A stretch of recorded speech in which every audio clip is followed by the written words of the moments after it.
Today, as in the last few sessions, it's going to be questions and answers. I've received about a dozen emails with questions, but I don't want to spend all the time just answering the questions that I've already received. So I'll spend about an hour answering as many of these questions as possible.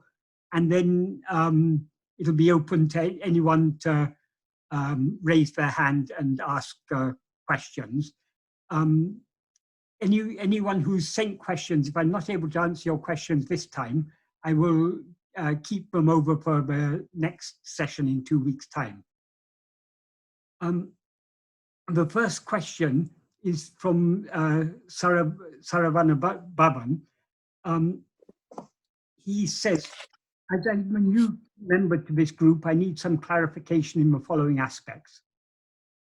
And then several questions he asked. The first one is, regarding self-analysis, Atma-vichara, how much contribution of the Manamaya kosha or Vijnanamaya kosha is involved to identify the I? Firstly, Atma-vichara is not actually self-analysis. It is self-investigation. Analysis is appropriate. I will talk more about this connected with a later question of yours, but it is self-investigation. That is, we have to turn our attention within to see what we actually are. Regarding the contribution of the koshas, the different sheaves, I'm not sure that it's so useful to think of it in these terms, but since you've asked the question, the kosha that has the greatest role to play, so to speak, is the Anandamaya kosha. The Anandamaya kosha means our will. All our will means the totality of all our vasanas. That is, we will be able to turn our mind within and sink deep within, only to the extent that we are willing to let go of everything else and to surrender ourselves. So obviously, as Bhagavan often used to say, bhakti is the mother of jnana. Love is the mother of knowledge. So we cannot know what we actually are without great love, all-consuming love to do so. We must be willing to give up, to surrender ourselves entirely. That ourself here means ego. We must be willing to surrender ego entirely in order to know ourselves as we actually are. So the Anandamaya kosha, the will, obviously has a central role to play. As far as the Vijnanamaya kosha and Manamaya kosha are concerned, Vijnanamaya kosha, which is also called the buddhi, the intellect, is that faculty of mind to distinguish, discriminate, to discern one thing from another. So in this sense, yes, the Vijnanamaya kosha does have a role to play, because we have to distinguish. When we're turning our attention within, we're trying to attend only to I, and so we need to distinguish the mere awareness I from all the adjuncts that are now mixed with it. So in that sense, Vijnanamaya kosha does have a role to play. In Uladu Napadu, Bhagavan in several verses uses the term mati in connection with self-investigation. He uses the term mati. Mati can mean mind in general, but it also more specifically means intellect. In some cases, it can also mean will. I mean, we have to take it according to the context, but he's in verse 22, he talks about knowing the Lord who shines within the mind, giving light to the mind, knowing it by the mind. He asks, how is it possible to know God by the mind? But more specifically in the next verse 23, he says, he uses the term nun matiyal. Nun matiyal means very subtle mati, in mind or intellect. So with a very subtle mind or intellect, we have to investigate or contemplate where this I rises. And in verse 28, he uses the term kunda matiyal in the same context, Kunda Matya means by a very keen or sharp intellect. That means a very a keen power of attention. So since Bhagavan has used this term mati, which in this context we can take it to mean intellect, but intellect in the subtlest sense, not just the reasoning faculty, but intellect in the sense of the faculty of discernment. We can say yes, that does also play a role. Regarding Manamaya Kosha is all the grosser functions of the mind: perception, memory, emotions, verbalized thinking, and so on, all the grosser functions of the mind. So they have no role to play at all. As Bhagavan says in verse 23 of Uludunapti, Nun Matiyal. Nun Matiyal means by a subtle intellect. The Manamaya Kosha is the grosser aspect of the mind. So it's the more subtle aspects, the will and the intellect, the will and the faculty of discernment. That is what we need to use. But it's maybe unnecessarily complicating it, thinking in these terms. The basic instrument by which we investigate ourselves, which is the same instrument by which we know anything, which is our power of attention. Our power of attention is our ability to focus our awareness on one thing. Generally, we attend to things other than ourselves. But in self-investigation, we are not attending to anything other than ourselves. We're not attending to any object. We are trying to attend to a subject, to the I that is aware of all other things. So that's why Bhagavan says a very subtle mati. Mati, we can also take mati to mean power of attention in this context. It's a very subtle power and keen and penetrating power of attention we must use to turn, we need to turn that attention within to see what we actually are. That is the way to identify, if you say identify the I, it's not really, when we say the I, it sounds like an object. It is identify ourselves, what we actually are. The second question you asked is, in which part of our body we need to concentrate the soul? Is it in the heart, right side of the chest, or in the mind? What is the difference between, okay, I'll answer that first. When we are investigating ourselves, now we are aware of ourselves as if we were this body. The body in this context, when Bhagavan talks about ego being awareness, I am this body, he clarifies that the body includes all the five sheaths. So that includes both not only the physical body, but also the prana, the life, manamaya kosha, the gross aspects of mind, the vijnanamaya kosha, the buddhi, and the anandamaya kosha, the will. All these together make up the body, because we never experience ourselves as a physical body without life or without mind or intellect or will. We experience them all as one bundle.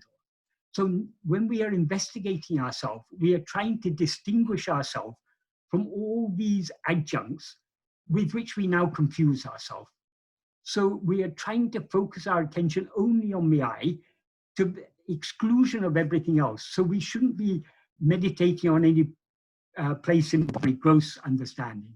The body is something other than ourselves. It's a phenomenon that appears in waking and it disappears. In dreams, some other body appears, and in sleep, all bodies disappear, but we remain. So what are we? We're trying to distinguish ourselves from this body.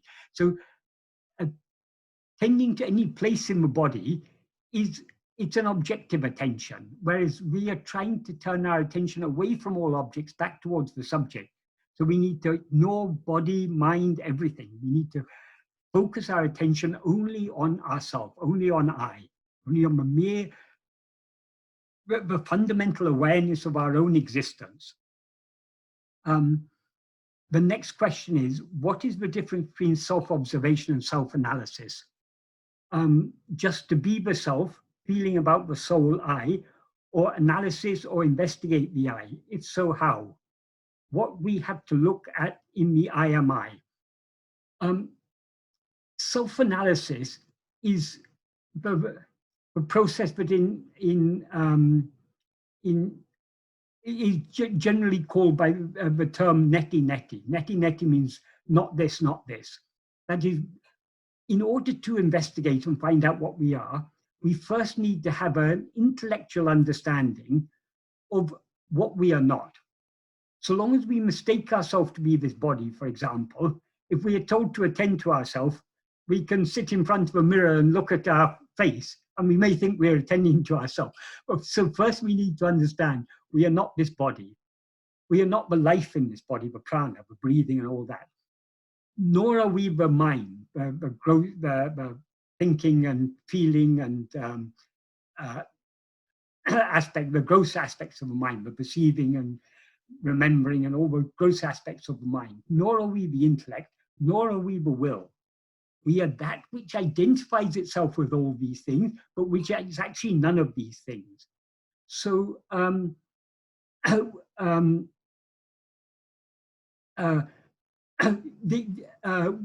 aim is that it's self-investigation is, we can call it self-attentiveness or self-observation. But in order to observe what we actually are, we first need to understand what we are not, so that we don't attend to any of these 5 sheaths. So we don't attend to the body or the thoughts or the feelings or anything else. We're trying to attend only to I. So self-analysis is necessary as a preliminary intellectual exercise. That is, we need to understand why we are not this body. This body is something that appears and disappears. Now we're aware of ourselves as this body. In dream, we're aware of ourselves as some other body. Since we cannot be anything but in the absence of which we are aware of ourselves, that is, now we're aware of ourselves without being aware of ourselves as that body in dream. So that dream body cannot be ourselves. Likewise, in dream, we're aware of ourselves without being aware of this body. So this body cannot be ourselves. The mind seems to be the same mind in both waking and dream, but we exist without that mind in sleep. We're aware of ourselves in sleep without being aware of this mind. So this mind cannot be what we actually are. This is the process of neti neti or self-analysis. This is to first gain an understanding of what we are not. Once we've understood what we are not, then what are we? We are that which is aware of these things, that which is sometimes called the sakshi. We are that which is the witness. We are that which is which is aware of these things. So we have to turn our attention away from everything that is known to that which is knowing, to the knower. Away from the seen towards the seer, away from the perceiver towards, away from what is perceived back to the perceiver. So it's turning our attention away from all other things. So the self-analysis, as I say, it's necessary it's necessary first to do the self-analysis in order to clearly understand what we are not. Once we've understood what we are not, then what remains is just that awareness, that which is aware of all these things. So that is what we actually are. That is the I. That is what we need to attend to.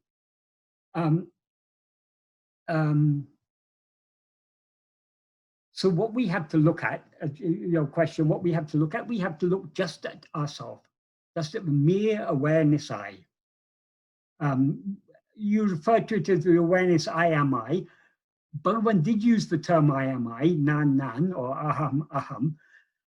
But the sense in which Bhagavan used this term is now we are all aware of ourselves as I am this body, I am this mind, and so on. Any identifying ourselves with, since we cannot be anything other than ourselves, only true identity can be I am I. To identify myself as I am this or I am that, we're identifying ourselves with something other than ourselves. We can't be anything other than ourselves, we can only be I. So I am I is a term that Bhagavan used to denote the clear experience of ourselves just as we are, without any adjuncts.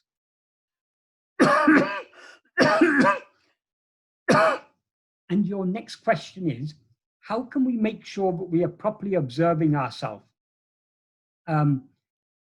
Is there any sense to our mind or knowledge can indicate that we are with the self, seeing lights in the heart or in the mind? Any clue to make sure we are in correct path. Firstly, if we see lights during the course of self-investigation, all sorts of phenomena may appear. Whatever phenomena appear, whether lights or divine music or whatever it is, or even a vision of God or whatever it is, that's all something other than ourselves. That's all, we're allowing our attention to be distracted away from ourselves. No phenomena can be what we are, can be what we actually are, because phenomena appear and disappear. What we are trying to attend to is that which is ever present. That is ourself alone. So seeing lights and everything, that's just a distraction. So your question is, how can we make sure that we're properly observing ourselves?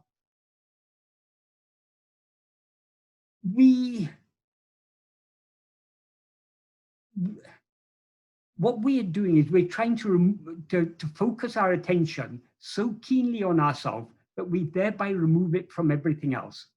When we focus our attention, when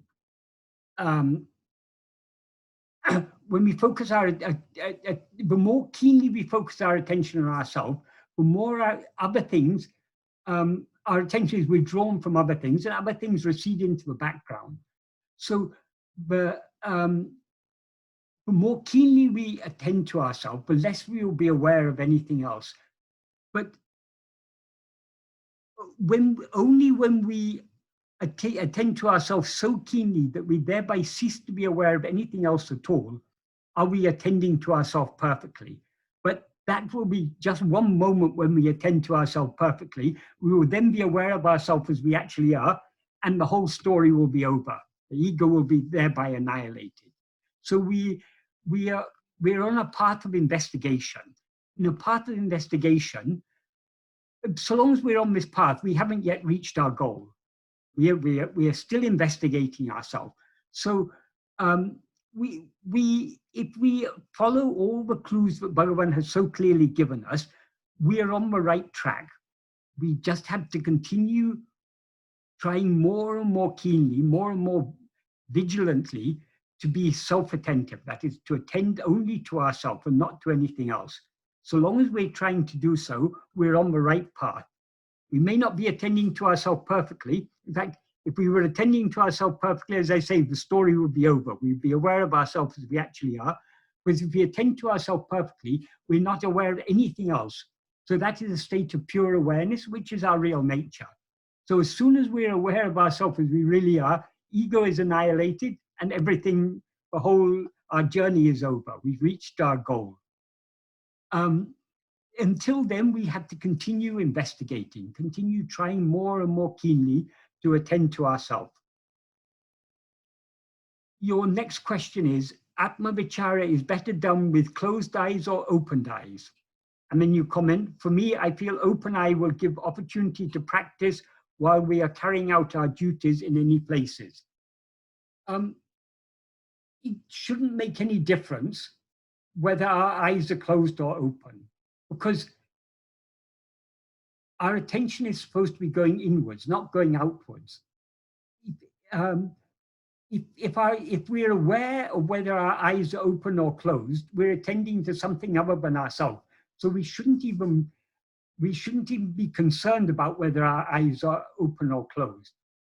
In practice, we may find sometimes it's easier to go deeper within if we sit down calmly with our eyes closed.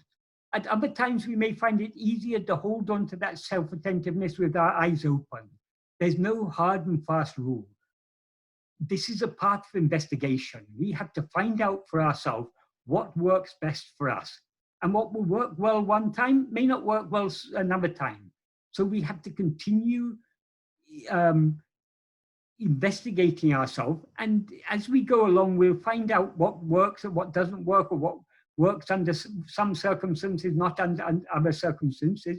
But nothing actually matters except that we attend to ourselves.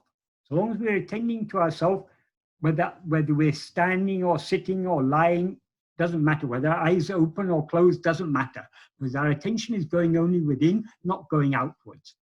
Only the outward going attention could know whether the eyes are open or closed, or whether the body is sitting or standing or lying down or whatever. So we shouldn't be concerned about the body or the eyes or anything at all. We should be concerned only to be aware of ourselves. And then your last question, second last question, to do the Atma-vichara, how much contribution of knowledge, i.e. Vijnana Maya Kosha, is necessary? Well, I think I answered that question earlier on. So I don't think it's necessary to answer it again. And your final question is about retrograde amnesia. You asked, what is the state of someone if someone is suffering from retrograde amnesia? Generally, because we identify ourselves with a person, and because as this person we have so many memories, we tend to identify ourselves with our memories. That is, the memories are all part of our life story, and so they're all part of the person we seem to be. So many people think that if you lose your memory completely, generally I think in retrograde amnesia, it's just a loss of recent memory or some memories. But supposing we lost our memory completely, we lost all memory of our whole life, was completely wiped out, we would still be the same I. The I that is now aware of itself as I am so-and-so and has all the memories of the life of that so-and-so, Michael or Saravanan or whoever, that I would remain the same, even if all the memories went, because memories are things that we are aware of. So whatever we are aware, they are memories come and go. Sometimes we remember things, sometimes we forget things, but we don't change. We remain the same I, whether we remember something or whether we forget it. So retrograde amnesia doesn't make any difference. Even if we suffer from retrograde amnesia, we can never forget I. We can never forget I am. I'm not saying the word I am. We can never forget our own existence. We are always clearly aware I am. Even when we're asleep, we're aware that I am. So that for following this path of self-investigation, all we need to attend to is this fundamental awareness of our own existence, I am. So whether we have retrograde amnesia or not, whether we remember things or we forget things, it makes no difference. We need to turn our attention back to the I. So who is it who has remembered? Who is it who has forgotten? That is what we need to investigate. I'll just say one more thing. Since your questions, some of your questions have been about the koshas, and you've also asked about amnesia, which is connected with memory. There's one point out, this may not have been part of your question, but it's a point worth clarifying. The word that is the subtlest of the five sheaves is the Anandamaya kosha. The Anandamaya kosha is the will. That is the storehouse of all the vasanas. That is what is also called chittam. Sometimes the mind is divided into four parts, which are called the four inner instruments. That is manas, buddhi, chittam, and ahankaram. Manas means the grosser, in this context, means the grosser functions of the mind. Sometimes, the trouble is a lot of these words have different meaning in different contexts, but in this context, manas means the grosser functions of the mind, which include perception, memory, the constant mental chatter that's going on in our mind, emotions, feelings, all these things. That's all the grosser aspects of the mind of the Manamaya kosha. Subtler than the Manamaya kosha is the buddhi. The buddhi is the discerning, judging, discriminating aspect of the mind, and also the reasoning aspect. Because to reason, we need to judge and to discern and to make logical connections and so on. So the buddhi, that's the function of the buddhi. The chittam is the will. The chittam corresponds to the Anandamaya kosha. That is, it's the totality of all the vasanas. Because it is often said, but chittam is the impressions from the past. Many people confuse chittam with memory. And many Vedantic scholars actually refer to chittam as memory. This is a complete misinterpretation. What the chittam is not the memory, which is a very gross function of the mind, but is the will. All our likes, dislikes, desires, attachments, hopes, fears, and so on, in their seed form, not even in their manifest form, in their seed form. That is the vasanas. When vasanas rise, they rise in the form of likes, dislikes, thoughts, and so on. And according to Bhagavan, the whole world is a projection of our vasanas. But the vasanas themselves are a seed form of all these things. The chittam is the store of the totality of all our vasanas, of all our likes, dislikes, and so on. So that is the meaning of chittam. Chittam doesn't mean memory, because memories, if we have amnesia, we lose all our memories. Unfortunately, if we could lose our vasanas as easily as we could lose our memory, it would be a good thing. But the vasanas come with us life after life. We can weaken them only by developing bhakti and vairagya. Bhakti in this context means specifically the love to know ourselves, the love to surrender ourselves, the willingness to surrender ourselves. And the vairagya is the freedom from desire and attachment for other things. So that it's only by bhakti and vairagya that we can overcome our vasanas. And the way to cultivate that bhakti and vairagya is by turning our mind within, by following the practice of Atma-vichara that Bhagavan taught us. So, Sarabhana Bhavan, I hope that adequately answers your questions. At least I hope that something useful you got from that. Good afternoon, Michael. Thank you very much, sir. Okay, yes, you're welcome. So, Michael, can I just make one point? Just a question that if the memory is lost, then the ability, it's in the memory, the ability to turn to oneself. So that is also lost. Well, I think we're getting down, in amnesia, it is said generally in amnesia, you forget, I've forgotten what they call it. Generally people in amnesia, they don't forget how to do things. They forget memory of events, memory of things. But for example, if you know how to drive a car or to ride a bicycle, if you suffer from amnesia, you're still able to do those things. So the knowledge how to do things remain, that the memory of how to do things remains, even though other memories get lost. But okay, if you had a complete loss of memory, you may forget that our aim, we may forget that our aim is to attend to ourselves. But we forget all about Bhagavan's teachings, for example. Yeah, I don't think we have to be too concerned about that. At the moment we have this memory, we clearly remember what Bhagavan taught us, but all our troubles are caused by our wrong identification of ourselves with the body, and that in order to put an end to all our problems, all we need to do is to know what we actually are, and to know what we actually are, we need to investigate ourselves by turning our attention within. So long as we remember that, that's sufficient. Let everything else be forgotten. If that's also forgotten, well, that's in Bhagavan's hands, then it's out of our control. Sorry, does that answer what, I mean, that answer the point you made? Yeah, sure. Thanks, Michael. Okay. The next question is from Dan. He asks, Ramana often uses the example of the three states of sleep, dream, and dreamless sleep.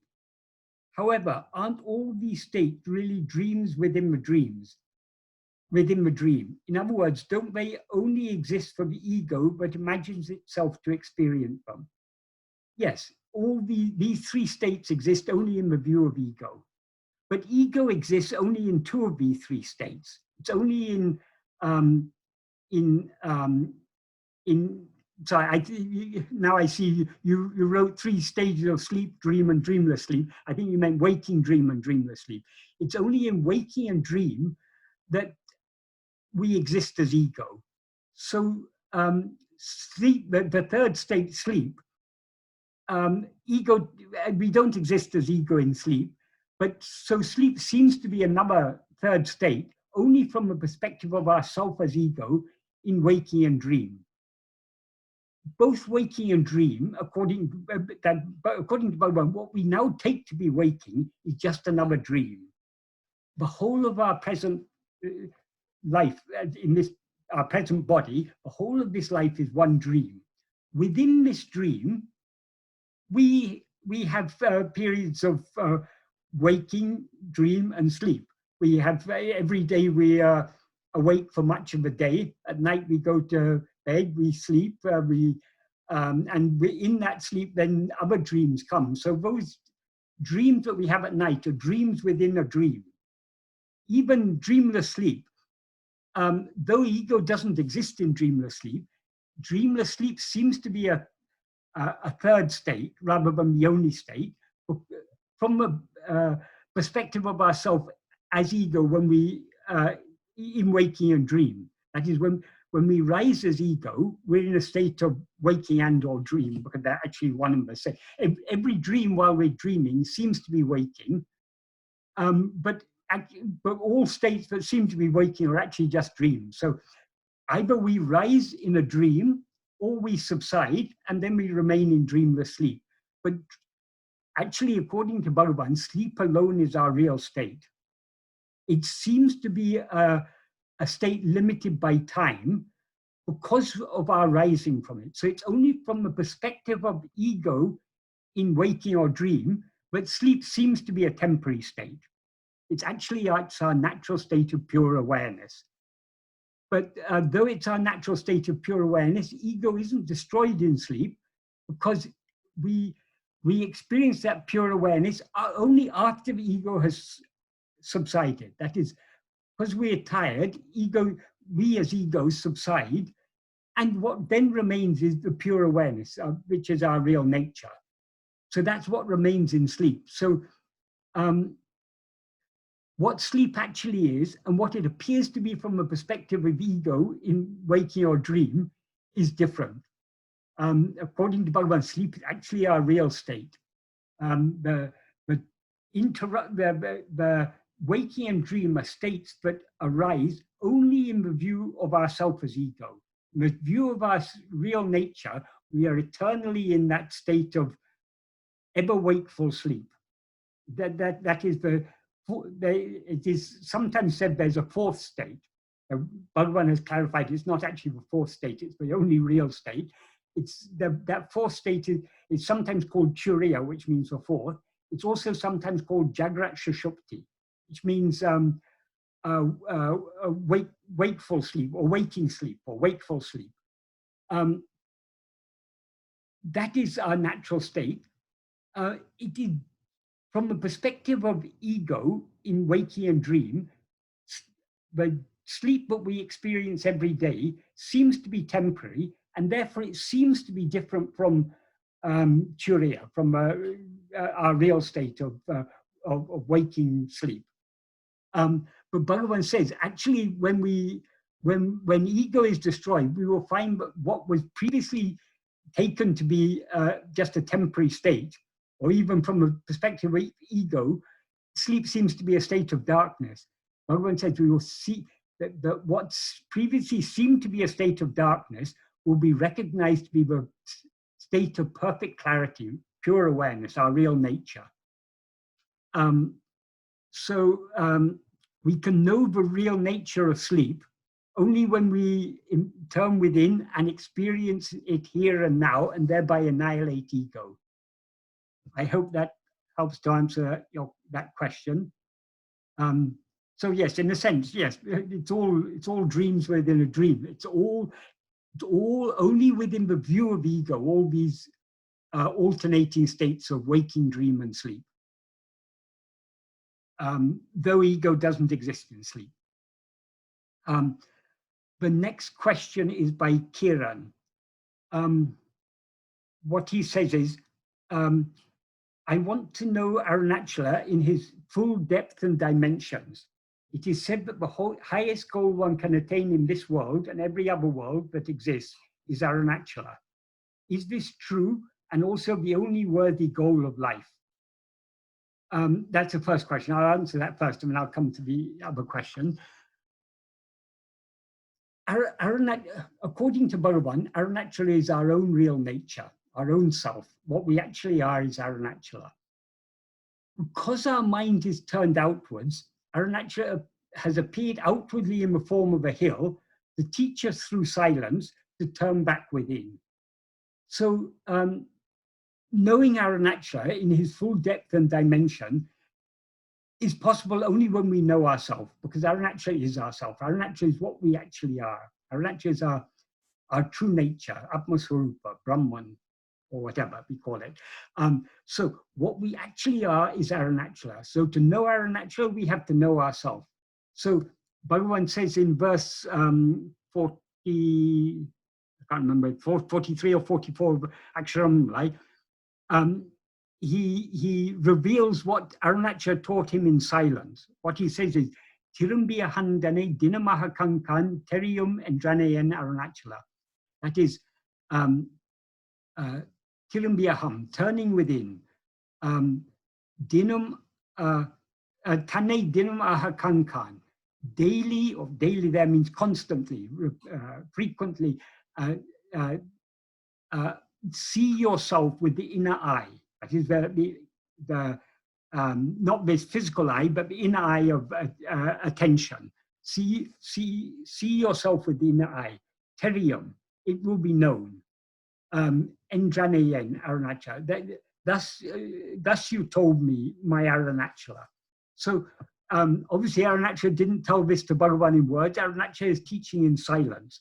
But Bhagavan, because Bhagavan understood the silence, he turned his attention within, and thereby he merged and became one with Arunachala. He means, in this context, means the ego that was previously identified as I am Venkataraman turned within, and thereby merged in Arunachala, and what then remained was Arunachala alone, which has, because we are not able to understand the silent teaching of Arunachala, Arunachala appeared in the human form of Bhagavan to teach us this path and to reveal in words what Arunachala has always been teaching us in silence.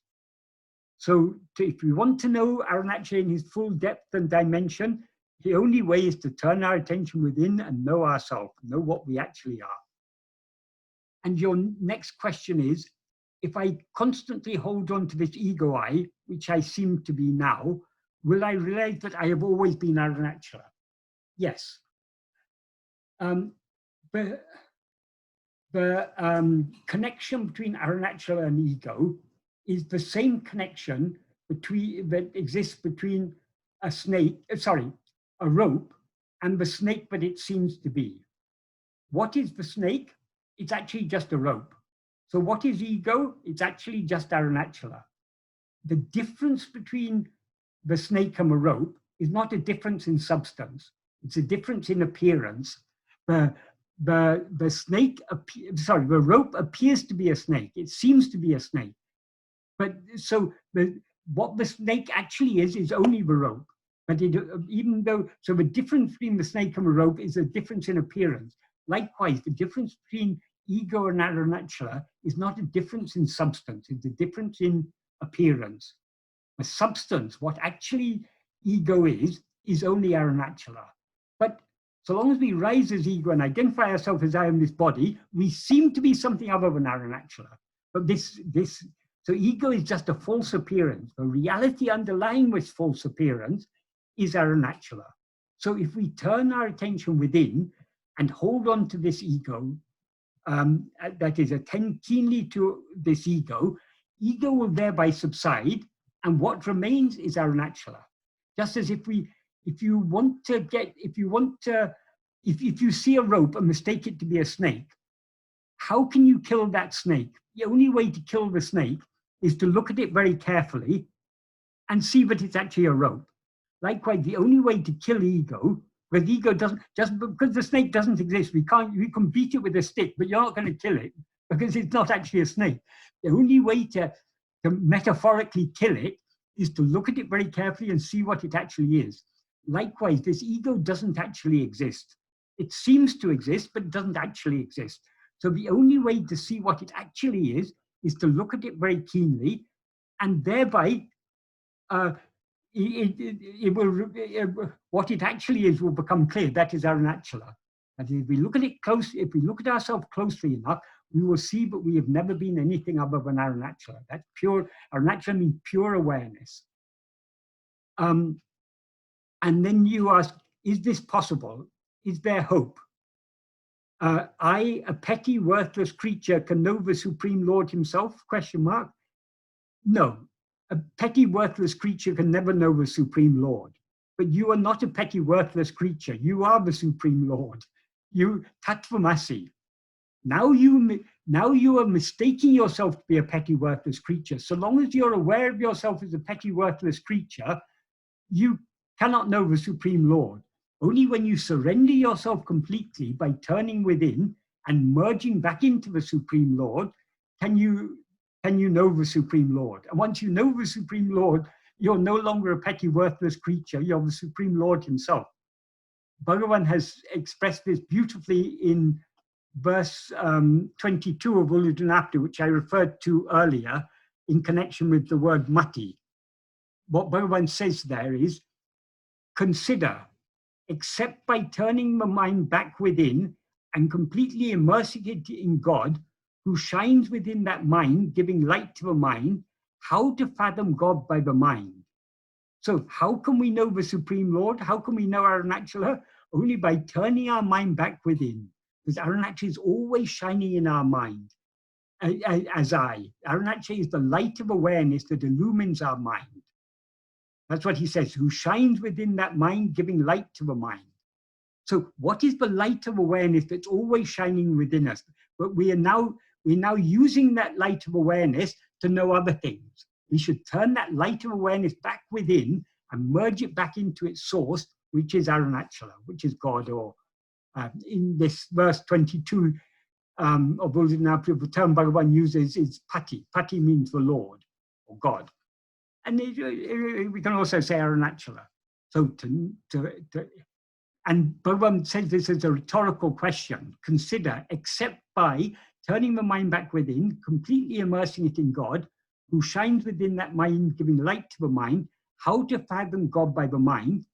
That's a rhetorical question. Obviously, the implication is, but except by turning the mind back within and immersing it in God, who shines within the mind, it is not possible to know him. So long as we rise as an ego, we'll be aware of ourselves as I am a petty creature. I am Kieran, or I am Michael, or whoever. So long as we're aware of ourselves as I am so-and-so, I am this or that, we cannot know the Supreme Lord himself, because the Supreme Lord is what we actually are. We can know what we actually are only by surrendering this ego, because the nature of ego is always to identify itself as I am this body. As ego, we are always aware of ourselves as I am this body. So as long as we're aware of ourselves as I am this body, we cannot be aware of ourselves as pure awareness, which is the Supreme Lord. So in order to be aware of ourselves as we actually are, we need to surrender ourselves completely. And in order to surrender ourselves completely, we need to turn our entire attention back within, know what we actually are. The next question is from Sue. She asked, please can you give me a brief outline of how best to do the Who Am I meditation?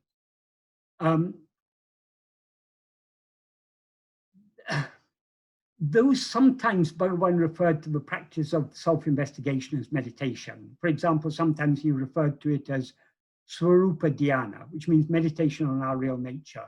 Sometimes he referred to it as Atma-chintana, which literally means thinking of oneself.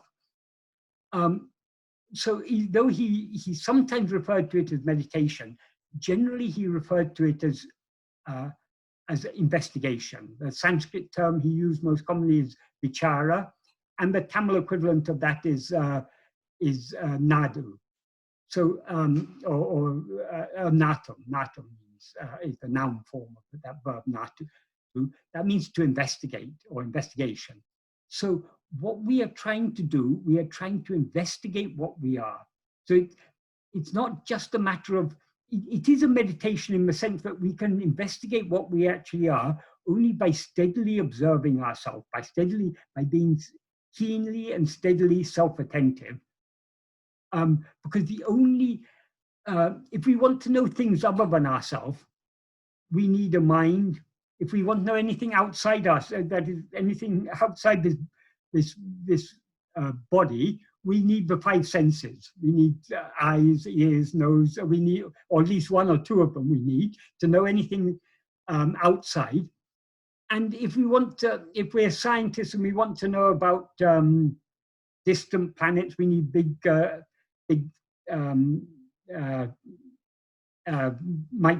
telescopes and all sorts of advanced equipment. If we want to do research on atoms, we need all sorts of equipment. But the basic tool of any investigation, whether we are using scientific instruments or whether we are doing a social,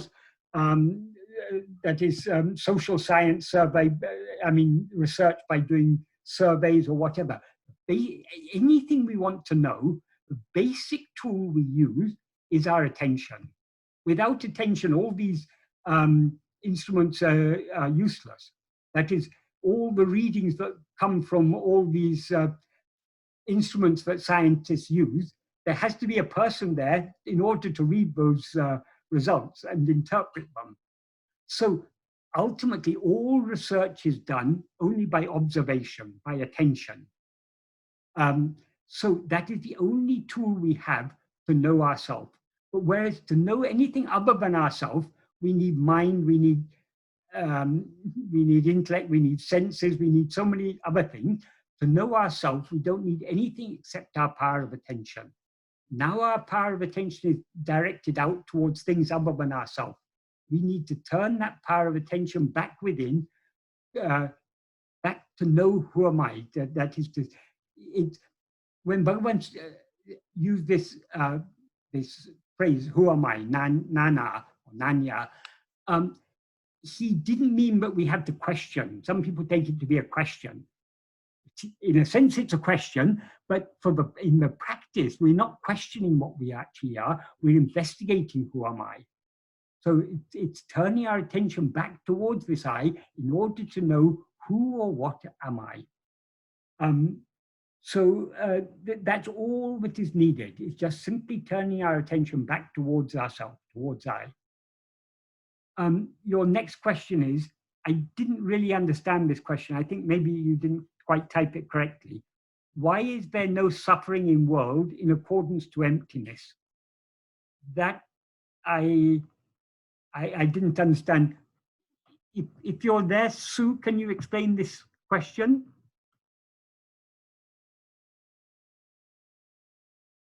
Okay, then I'll pass that question on. And finally, how can we apply equanimity, non-dualism in these challenging times? Yes, the present times are challenging for many people in many ways, but such is the nature of life. Sometimes in life may seem to be going on comfortably and easily, but at any time in life, we are liable to be faced with challenges of one sort or another. Why we find life challenging is because we have likes and dislikes. If we had absolutely no likes and dislikes, if we were ready to accept whatever happens with equanimity, we would not be affected by even the greatest tragedies or the greatest joys of life. I mean, the greatest, what would normally be desired, would not touch us, because if we have no desire, no attachment, no fear, no likes or dislikes, nothing would affect us. So equanimity can be achieved only to the extent that we are willing to let go of our likes and dislikes, our desires and attachments, our hopes and our fears. That is much easier said than done. The nature of the mind is to have likes and dislikes and desires and so on. To wean our mind off the likes and dislikes, the most effective way is to follow the path that Bhagavan taught us, that's the path of self-investigation and self-surrender. By trying to turn our attention back within, slowly, slowly we'll reduce the strength of our likes and dislikes. We cannot entirely get rid of all likes and dislikes, all desires, so long as we rise as ego, because the very nature of ego is to have desire and attachment and likes and dislikes and so on. But by following the path that Bhagavan has taught us, we can, to a very great extent, reduce the strength of our likes and dislikes. And the weaker our likes and dislikes become, the more willing we will become to surrender ourselves, and the easier it will be for us to turn our attention within. So these challenging times have maybe come as a wake-up call to us, but essentially these challenging times are no different to any other times. The big challenge for all of us is the challenge to surrender, to let go of everything, to allow things to take their own course, and to be indifferent to everything, and thereby to turn our mind within, to merge back into the Lord who's always shining in our heart as I. So that challenge is there at all times, whether we have a coronavirus or whether life is going on favorably or whatever it is. Life is challenging. If we want to turn our attention, if we want to surrender ourselves completely, whether the times seem more challenging or less challenging, we've got to make use of every moment at our disposal to try and turn our attention back within. Or when we're not turning our attention back within, we should spend as much time as possible dwelling on Bhagavan's teachings and reminding ourselves and encouraging ourselves that the most important thing to do in this life is to turn back within and try to know what we actually are. The more we follow this path of Bhagavan has shown us, the more we try to turn within, the weaker our desires and attachments and likes and dislikes will become, and the easier it will be for us to be, the more natural it will be for us to be, maintain equanimity in the face of whatever life may throw at us. So I hope that answers your question, Sue. So, sorry, Sue, did you want to explain what your second question? Yeah, sorry, I don't think I explained myself properly. It's just when I've been reading in books, they talk about suffering being emptiness. There's no suffering because everything's empty. I don't know if I'm getting the wrong end of the stick. Well,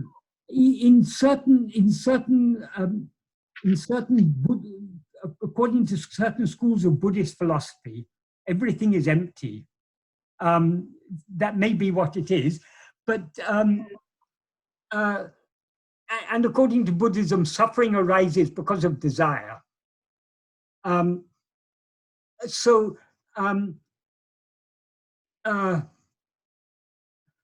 this idea of emptiness, this is not so much in accordance with Bhagavan's teaching. Bhagavan's what is real is not empty; it's full. It's perfect fullness.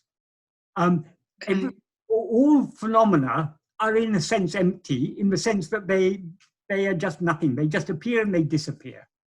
But what is real is not empty. What is real is what is always shining in our heart as I. So rather than concerning ourselves with all these phenomena which are empty in the sense that they're lacking in reality, let us attend only to that which is ever real, that is I. Whatever appears and disappears is not real. So in that sense, we can say it's empty. But to whom does it appear? It appears to me. Who am I? We need to turn our attention back to know ourselves. Because the one thing, whatever may appear or disappear, the one thing that is ever existing and ever shining is our fundamental awareness of our own existence, I am. Even in sleep, when the ego mind completely goes, we still remain aware of I am. Because when we wake up, we know, we say, I slept. How do we know we slept if we weren't there and weren't aware of it? We were aware of having been in a state in which we were not aware of anything. Not aware of anything means not aware of any phenomena. So that is, sleep is a state of pure awareness. Sleep is not, generally from the perspective of ego in waking, sleep seems to be a state of emptiness because it's devoid of phenomena. But it's actually, according to Bhagavan, it's a state of fullness because it's the fullness of pure awareness is shining in sleep. It's only from the perspective of ego in waking and dream, sleep seems to be a defective state. The only defect in sleep is that we come out of it, but that's not a defect in sleep. That is the defect of our rising as ego. So the problem is our rising as ego. So when we rise as ego, we see all these phenomena, which are empty in the sense that they're devoid of any substantial reality. They're mere appearances. Even this ego is not real, but ego has an element of reality in it. But just like the snake is not real as a snake, but it is real as a rope. Likewise, we as ego are not real as ego, but we are real as pure awareness. So rather than concerning ourselves with what is empty, that is, concern ourselves with what is full.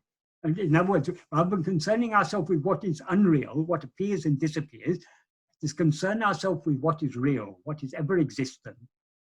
Then there will be no suffering. So long as we are aware of things other than ourselves and we are desiring those things, we will suffer, as Buddha says.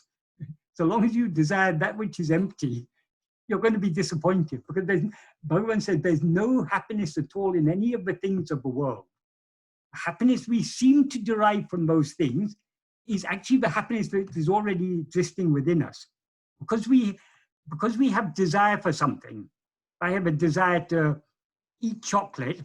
When I eat chocolate, that desire is temporarily satisfied. So I feel some pleasure in that. But where is that happiness coming from? It's not in the chocolate. The person who made the chocolate or the cocoa plant doesn't have any happiness in it. The happiness lies within me. It's the subsidence of my desire for chocolate that gives me that pleasure. So that's the same with all types of pleasure, whether intellectual pleasure or whatever type of pleasures we find in life. Or the happiness we derive from anything is actually the happiness that is already within us. We seem to derive happiness from those things, not because those things actually contain any happiness, but because when our desire for them is satisfied, we experience the happiness that is already within us. So desire itself is suffering. So long as we desire anything other than ourselves, that is suffering. So what should we desire? We should desire only to know ourselves, because we alone are what is real. That desire to know ourselves is what is known as bhakti or love. And only by that bhakti or love will we be willing to surrender ourselves and thereby put an end to ego. And in the absence of ego, there's no suffering, because suffering is only for ego. In sleep, we don't suffer. In deep sleep, in dreamless sleep, nobody is dissatisfied, nobody suffers. It's only in waking dream that we suffer. Why? Because we've risen as ego. And along with, when we rise as ego, we have so many desires for things other than ourselves. And thereby we cause ourselves suffering. Does that adequately answer that question? No, that's wonderful. Thank you so much. Okay, right. Thank you. I think I've now spent about an hour answering questions, though I've not got through many of them. There's still quite a number remaining. But I think, I'm sorry for those who sent me questions and I've not had time to answer them. I hope I'll have time to answer them all in 2 weeks' time. But I think we should give some chance to anyone now who wants to ask any questions. Hi, Michael Ji. Can I ask questions? Yeah, yes, certainly. Yep, thank you. I just want to ask, when in a human life, when the human life started, when he is getting ego, is it in the womb or is it as a fetus life, or once the baby is born?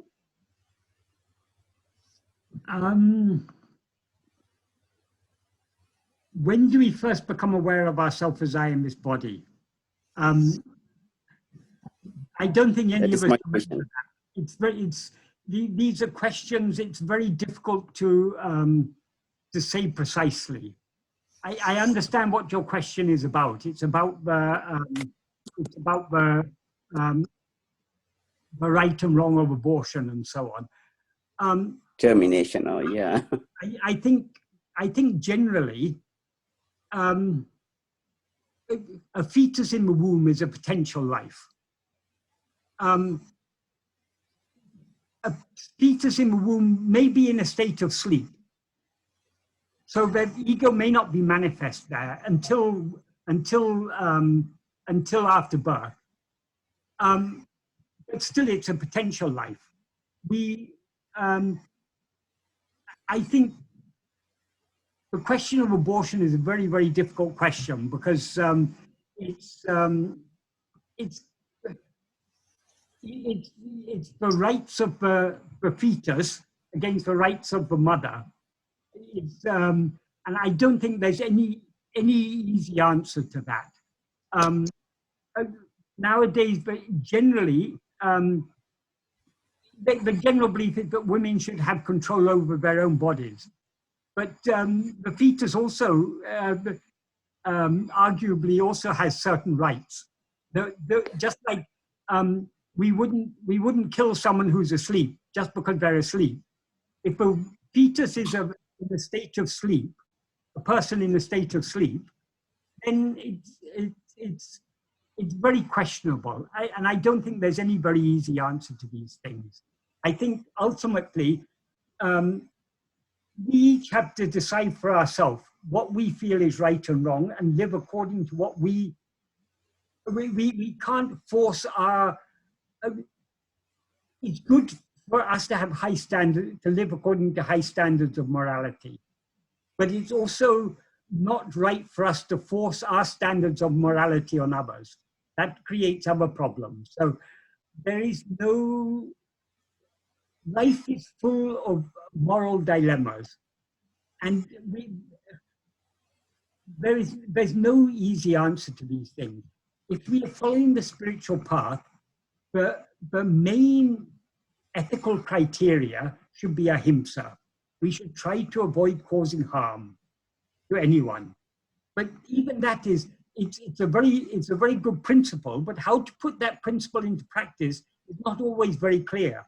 Because sometimes we're faced with certain situations where if we do one thing, we create one harm. If we don't do that, we create some other harm. So you're balancing up which harm is greater. And there's no easy way of measuring these things. So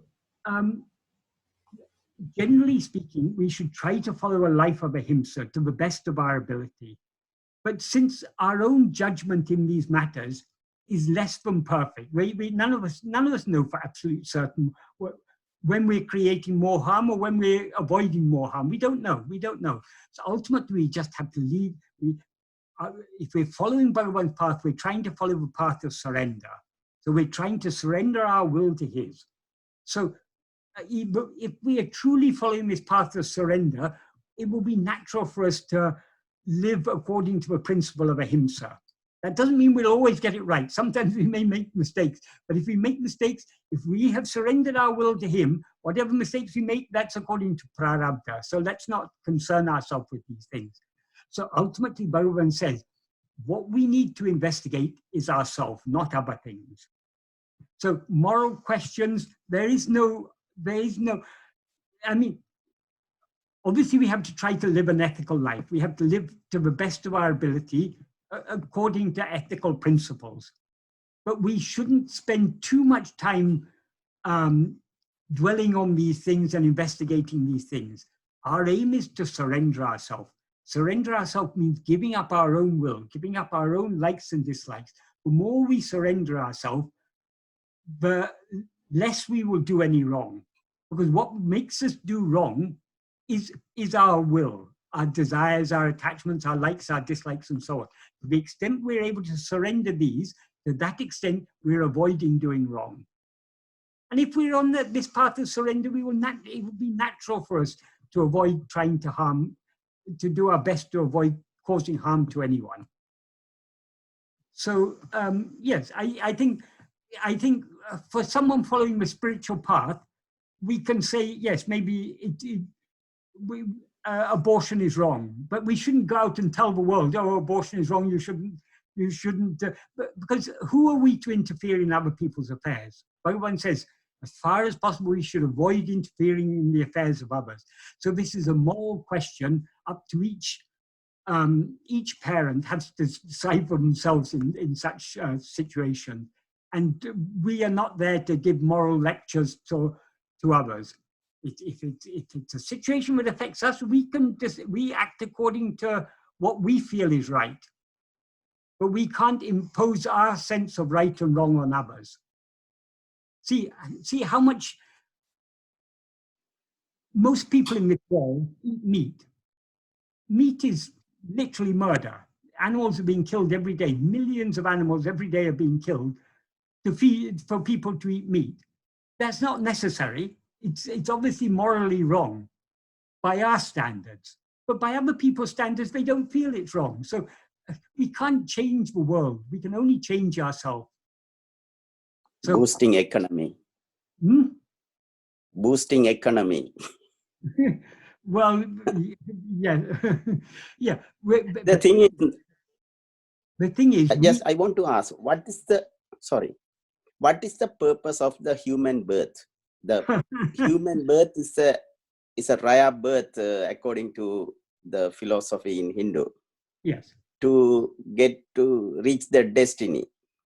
So are we doing a help by creating a proper kids, not making kids everywhere? No, just that is the way we have to guide the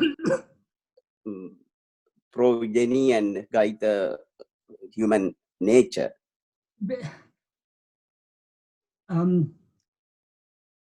The purpose of life is ultimately the only purpose of life is to be happy. What we all want is to be happy.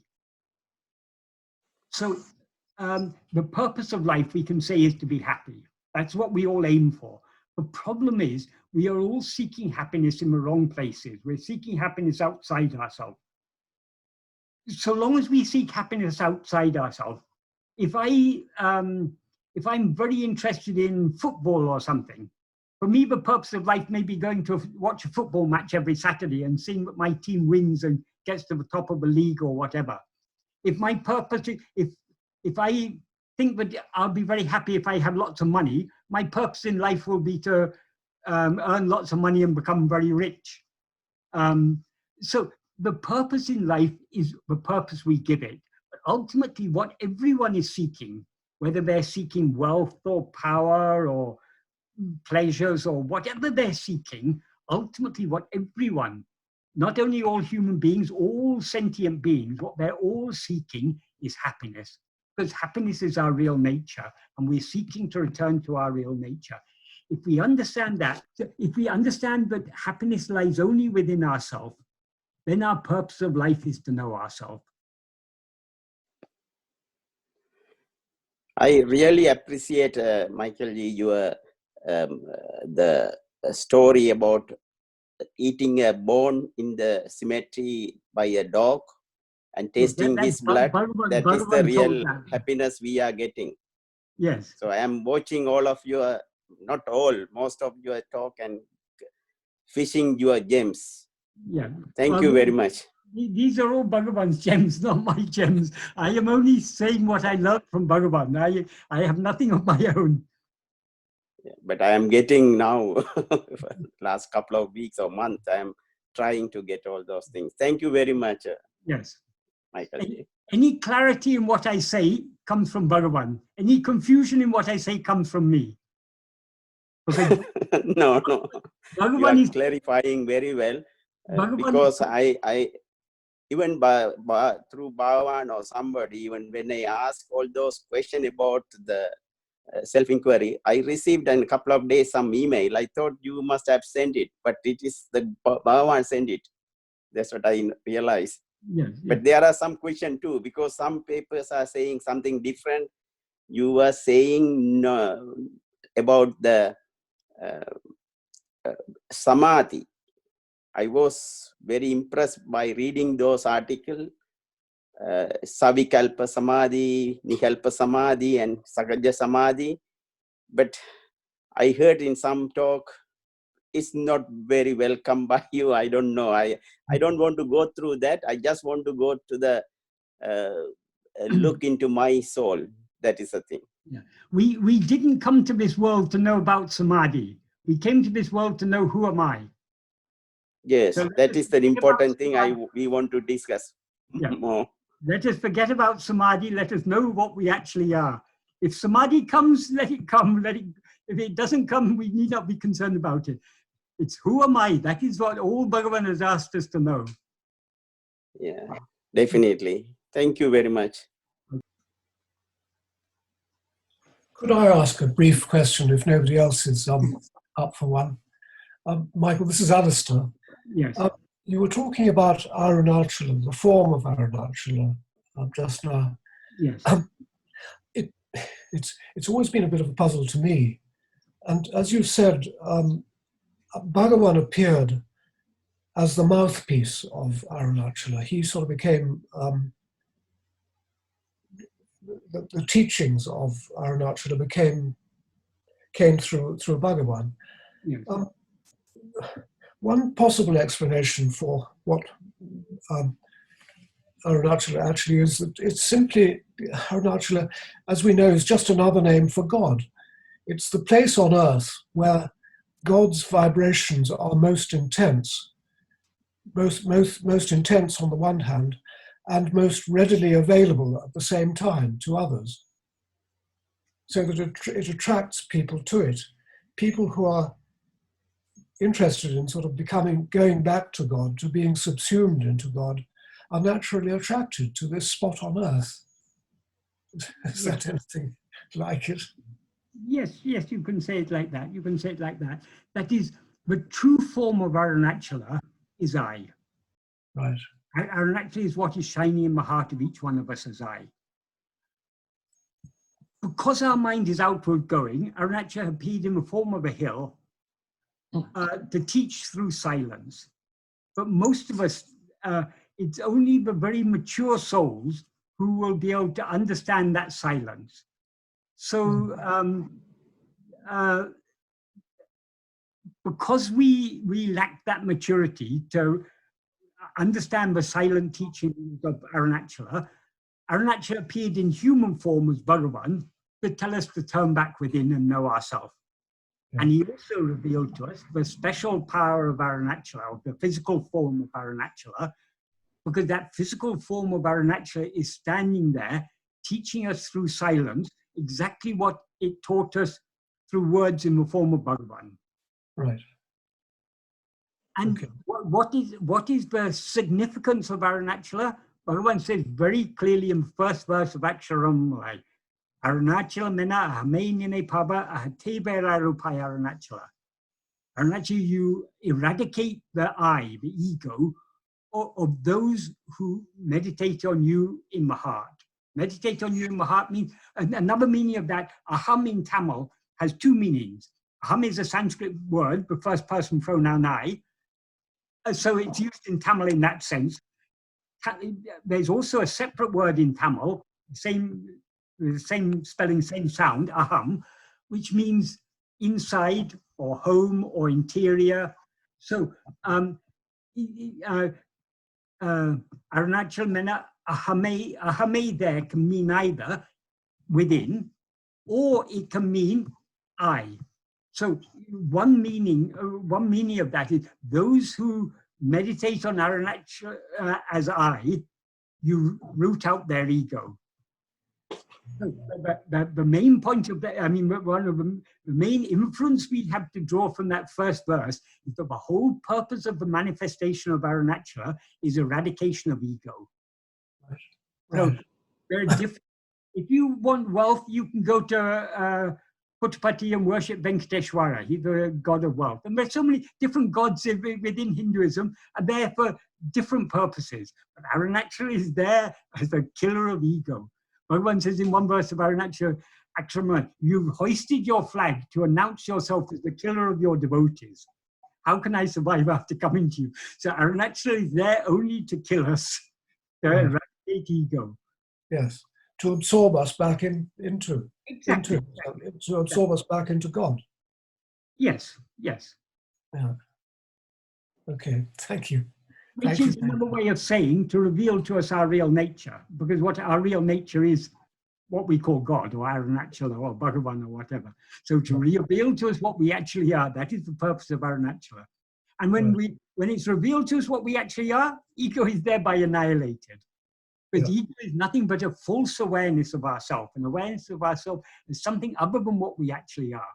So when we're aware of ourselves as we actually are, ego is finished. Okay. So that is complete surrender. Right, yes.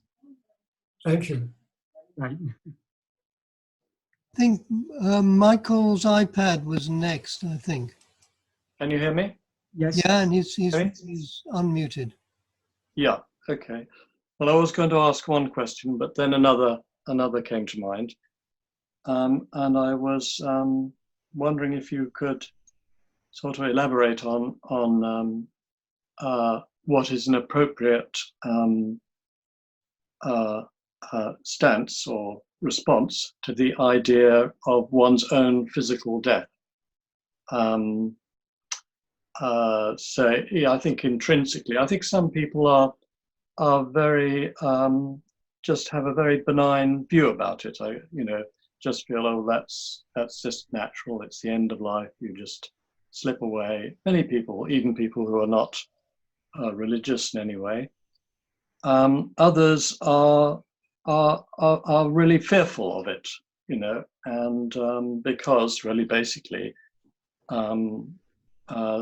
they don't know what is going to happen afterwards, and I think it's quite natural to be fearful of what you don't know might happen to you, sort of thing. So I wonder if you could just respond to that. How does one come to terms with it? In Bhagavan's case, he had this very intense death fear, didn't he, which led him to realize the self. So that intense fear is something quite interesting, isn't it, really? Yes, yes. It is, yeah. Is something that may well motivate us. Maybe if we're more scared of death, we would be more motivated to practice the vichara and so on. So. Yes.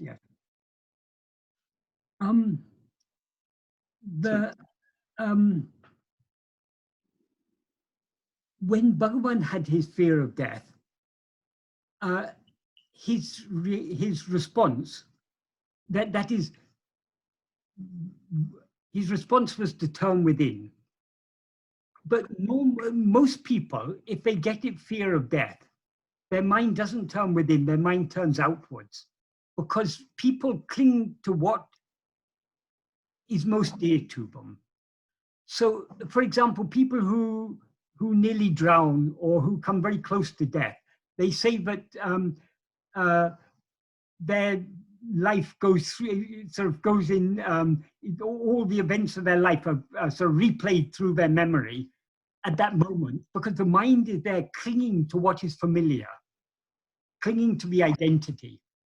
Bhagavan wasn't concerned about his identity.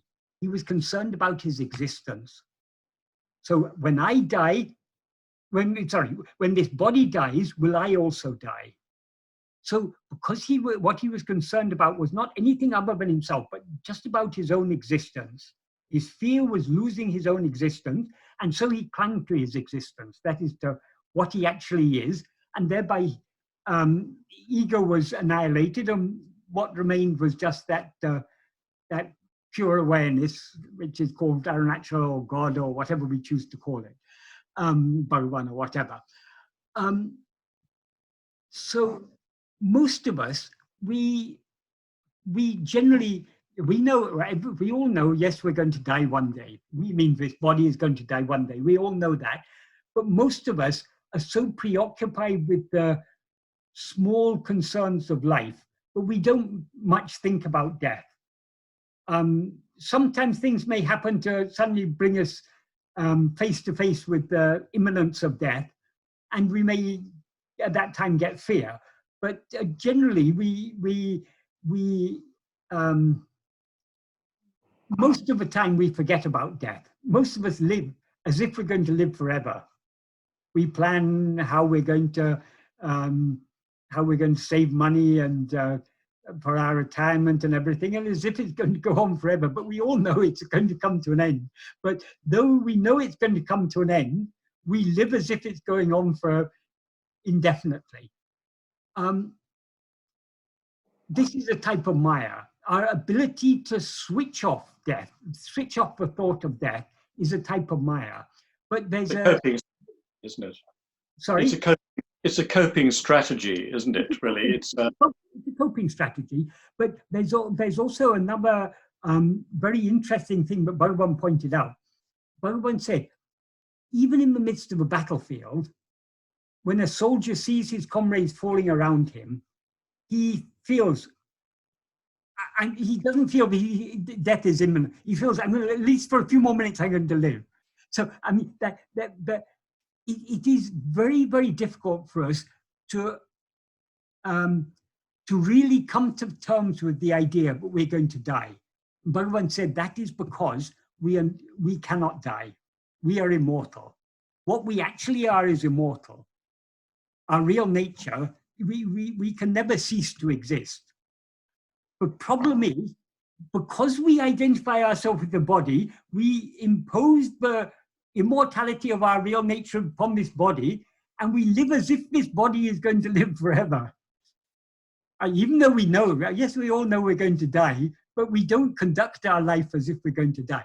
As you say, it's partly a coping strategy, but a deeper reason for it is, but actually what we actually are is immortal. We are not going to die. The body is going to die, surely, but we are not going to die, because we are that which, we are the permanent, as Bhagavan often said, we are the screen. The screen of pure awareness on which all phenomena appear. So the whole of this life of that Michael or this Michael, any Michael or any other person, the whole life is just a movie on a screen. What is the screen? The screen is the fundamental awareness of our own existence, the pure awareness I am. That is what is real. That is what we actually are.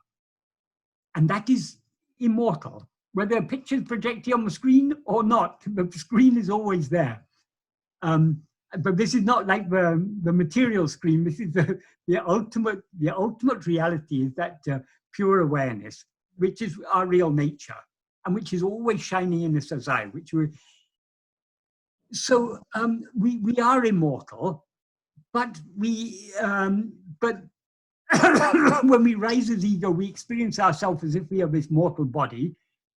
But because the ego is a confused mixture of, as Bhagavan often said, it's chit-jata granti.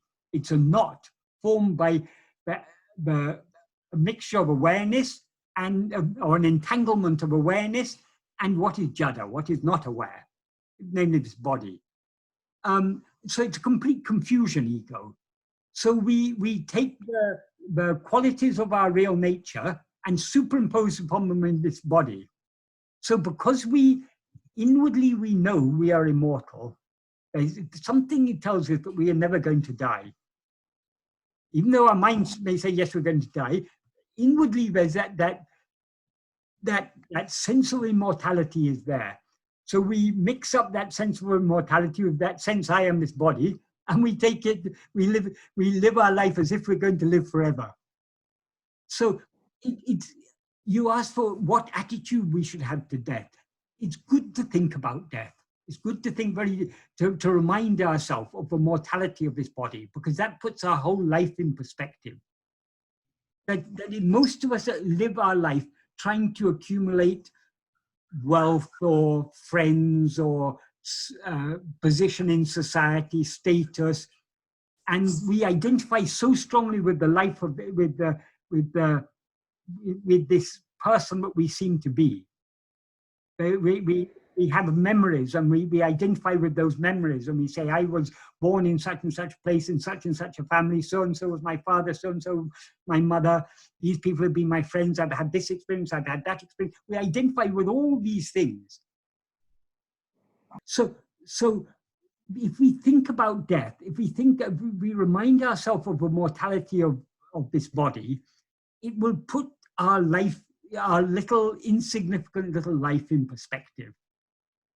And the thought of death, if we think about it in the correct way, it will help us detach ourselves from this person that we seem to be. That is generally, our identification with this person is so strong, but that's what sustains ego, is this identification of ourselves as I am such and such a person.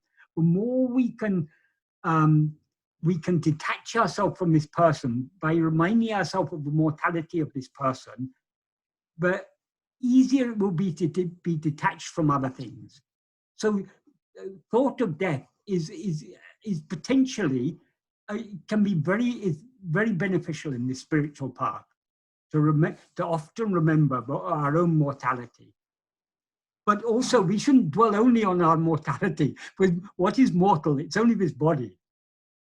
We dwell upon the mortality of this body in order to detach ourselves from this body. But we can effectively detach ourselves from this body only by clinging to what is real, and that is I am. That which is immortal alone will save us from this state of mortality. So long as we identify ourselves as a body, we are mortal. If we cling to that which is real, that which is shining in us as I am, that is the way to overcome mortality. There's a Vedic prayer, Asatoma Sadgamaya. Lead us from unreality to reality. Tamasoma Jyoti Gamaya. Lead us from light to from darkness to light. Mrityuma Amritangamaya. Lead us from mortality to immortality. So what is immortality? What is Sat? What is Jyoti, the light? What is immortal? That is I. So by clinging to I, we are leaving behind what is unreal. We are leaving behind the tamas, the darkness of ignorance, and we're leaving behind the mortality. So that is the aim of our life. So I hope that answers your question adequately, Michael. Well, yeah, it's helpful. I do feel this sense that at heart I'm immortal, and that's probably, that's partly why, the idea of dying, coming to an end, just doesn't seem to fit. It doesn't seem to work somehow. It doesn't seem to be real. But it's somehow not real, like not a reality in a sense. Yes, yes. But I think my main concern really is conditions. What are the conditions that I'm going? Is not so much reuniting with the self, becoming, it's, like if I've not completed my sadhana in this life, what awaits me? The religions can kind of be quite negative about this. In Buddhism or Christianity, there's certain very unpleasant states, or if you believe in reincarnation, like where are you going to be reborn? So one naturally, it's a natural thing, I think, for me to be to feel apprehensive. Yes. It does motivate me to realize that these identifications are very transitory, and it draws my attention back in a good way, I think. But on the other hand, there is this sort of worry, and one doesn't like to feel fearful. Fear, the actual sense of fear is kind of unpleasant. So yes.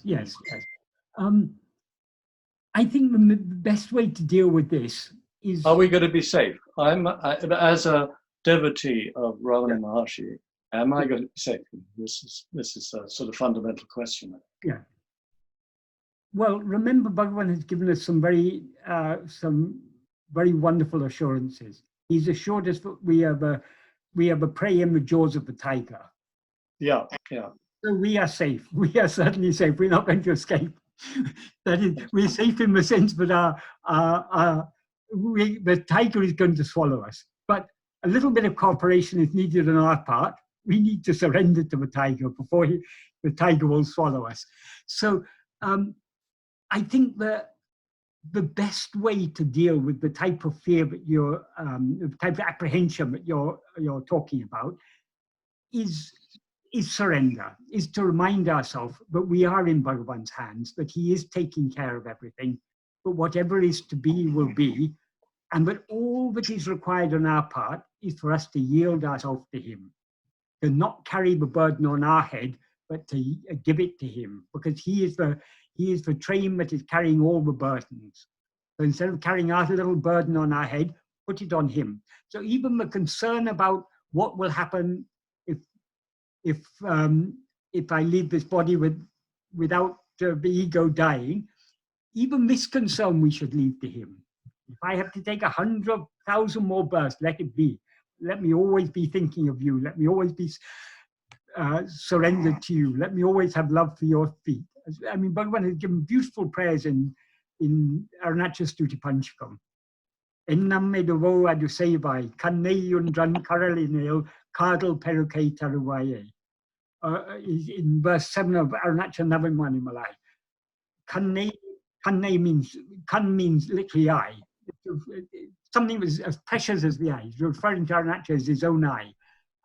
Kanneyun dran karalineo, kardal peruke. Do whatever you want, do whatever comes to you, whatever you think, you do that. But give me ever increasing love for your 2 feet, he prays to Arunachala. So that's such prayers, rather than thinking about whether we're going to be born again or what's going to happen to us or anything. Let's just pray to Bhagavan to give us ever increasing love to him. Even if we have 100,000 more births, it doesn't matter. So long as he always keeps that love for him in our heart, that will save us. That will protect us through everything. So the path of surrender is the most beautiful path, because it's taking the entire burden off us and putting the burden on him, leaving him whatever concerns, whatever worries or fears or whatever we have, surrender it to him. Leave him to take care of it. We are safely in his jaws. So let us just try to stop struggling and yield ourselves to him so that he can swallow us. Okay, thank you. Thank you. Yes, Francis, you wanted to ask a question? Yes, thank you, Michael. First of all, I want to give a shout out to your book. It's wonderful and it's delightful. My question is, my understanding is that the I am is a doorway to get to the I am, and then we swim out from there to the unborn state. And I've experienced a feeling of truth to this unborn, unmanifested, beyond the I am. And I don't know whether Ramana spoke on this or he just was the I, and that was it. That's my. What you say, the I am is not an object. I am is your awareness of your own existence, not your awareness of your existence as a person, but your awareness, simple awareness, bare awareness of your bare existence, simple awareness of your own existence. That is the ultimate reality. There is nothing beyond that. All other things appear and disappear. I am is the screen on which everything appears and disappears. What is the doorway is not I am. I am is what is ever permanent and what is our goal. The doorway is ego. ego is the doorway through which we have come out to this world and see all these things. Bhagavan often used to say, go back the way you came. We came out by rising as ego. We must turn back, and the ego is the doorway through which we must return to our real nature. Why is ego the doorway? Because how to see the rope as it is? The only way to see the rope as it is to look very carefully at the snake. So we can say the snake is the doorway to the rope. Actually, the snake is nothing but a rope. But in order to see the rope as it is, we need to look at the snake very carefully. So the snake is ego. We need to look at this ego very carefully to see what we actually are.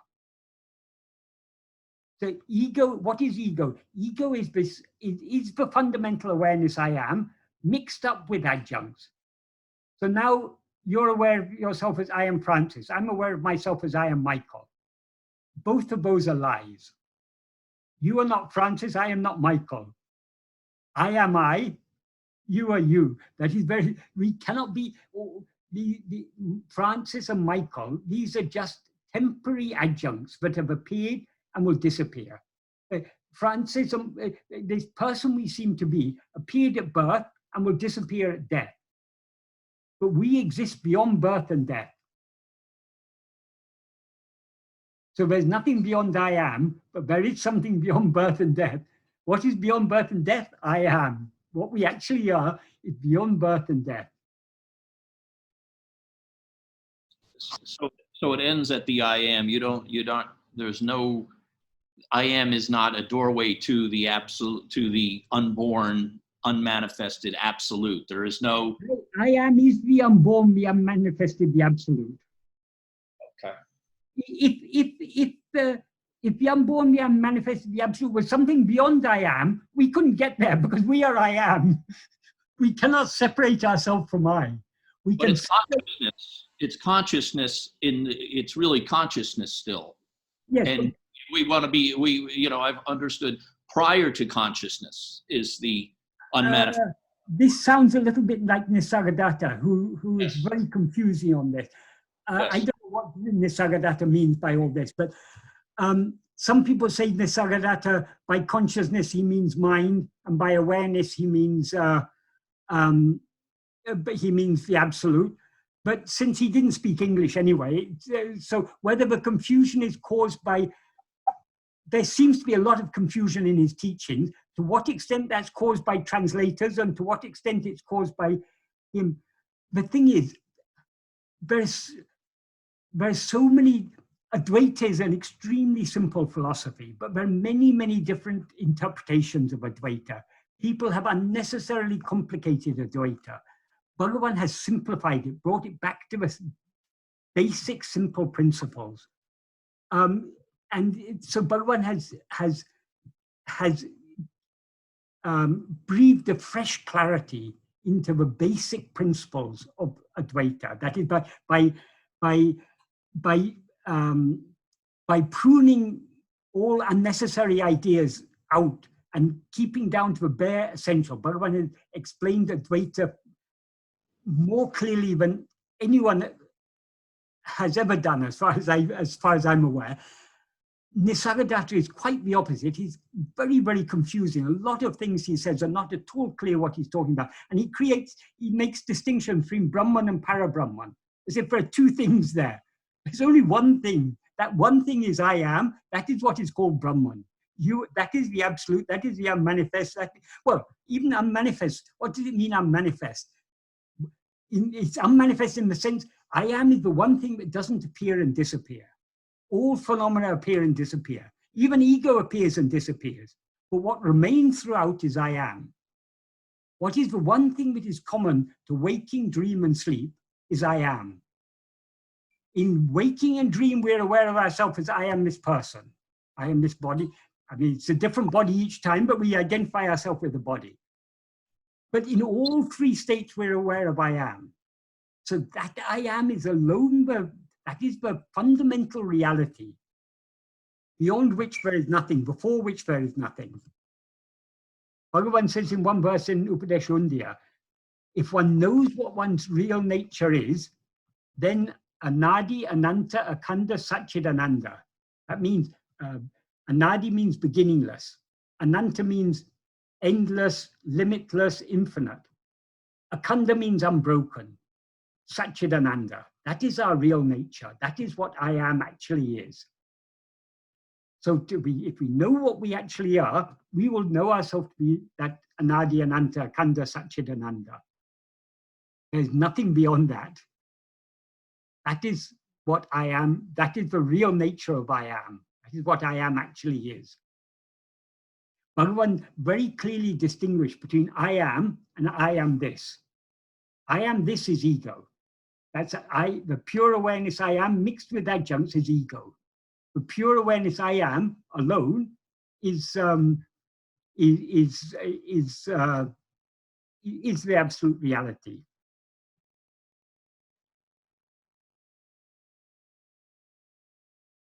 In another verse in Upadeshundiya, Bhagavan says, Irakumiyakayal isajivagal oruporaleaba unipara upadi unube berundipara. That means in their existing nature, God and soul are one substance. Only the sense of adjuncts is different. God doesn't have any sense of adjuncts. We have sense of adjuncts. So we think God is very great, very vast, and we have so many ideas about God. We are very small. That's all in our view, because we've identified ourselves with the body. But if we know what we actually are, we will find there's no difference between ourselves and God. Because if God is the one infinite whole, how can we be anything other than him? If we are something other than God, then God is thereby limited. So God is what is shining in each one of us as I am. So that is the ultimate reality. Aham Brahmasmi, I am Brahman. It means Brahman is what is that a pure awareness that is shining in each one of us as I. So our fundamental awareness of our own existence, that is the ultimate reality. Everything else appears and disappears. That's the one thing that always remains.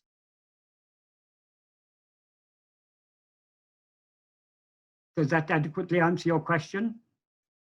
Yes, thank you. And you nailed it on the Sargadatta.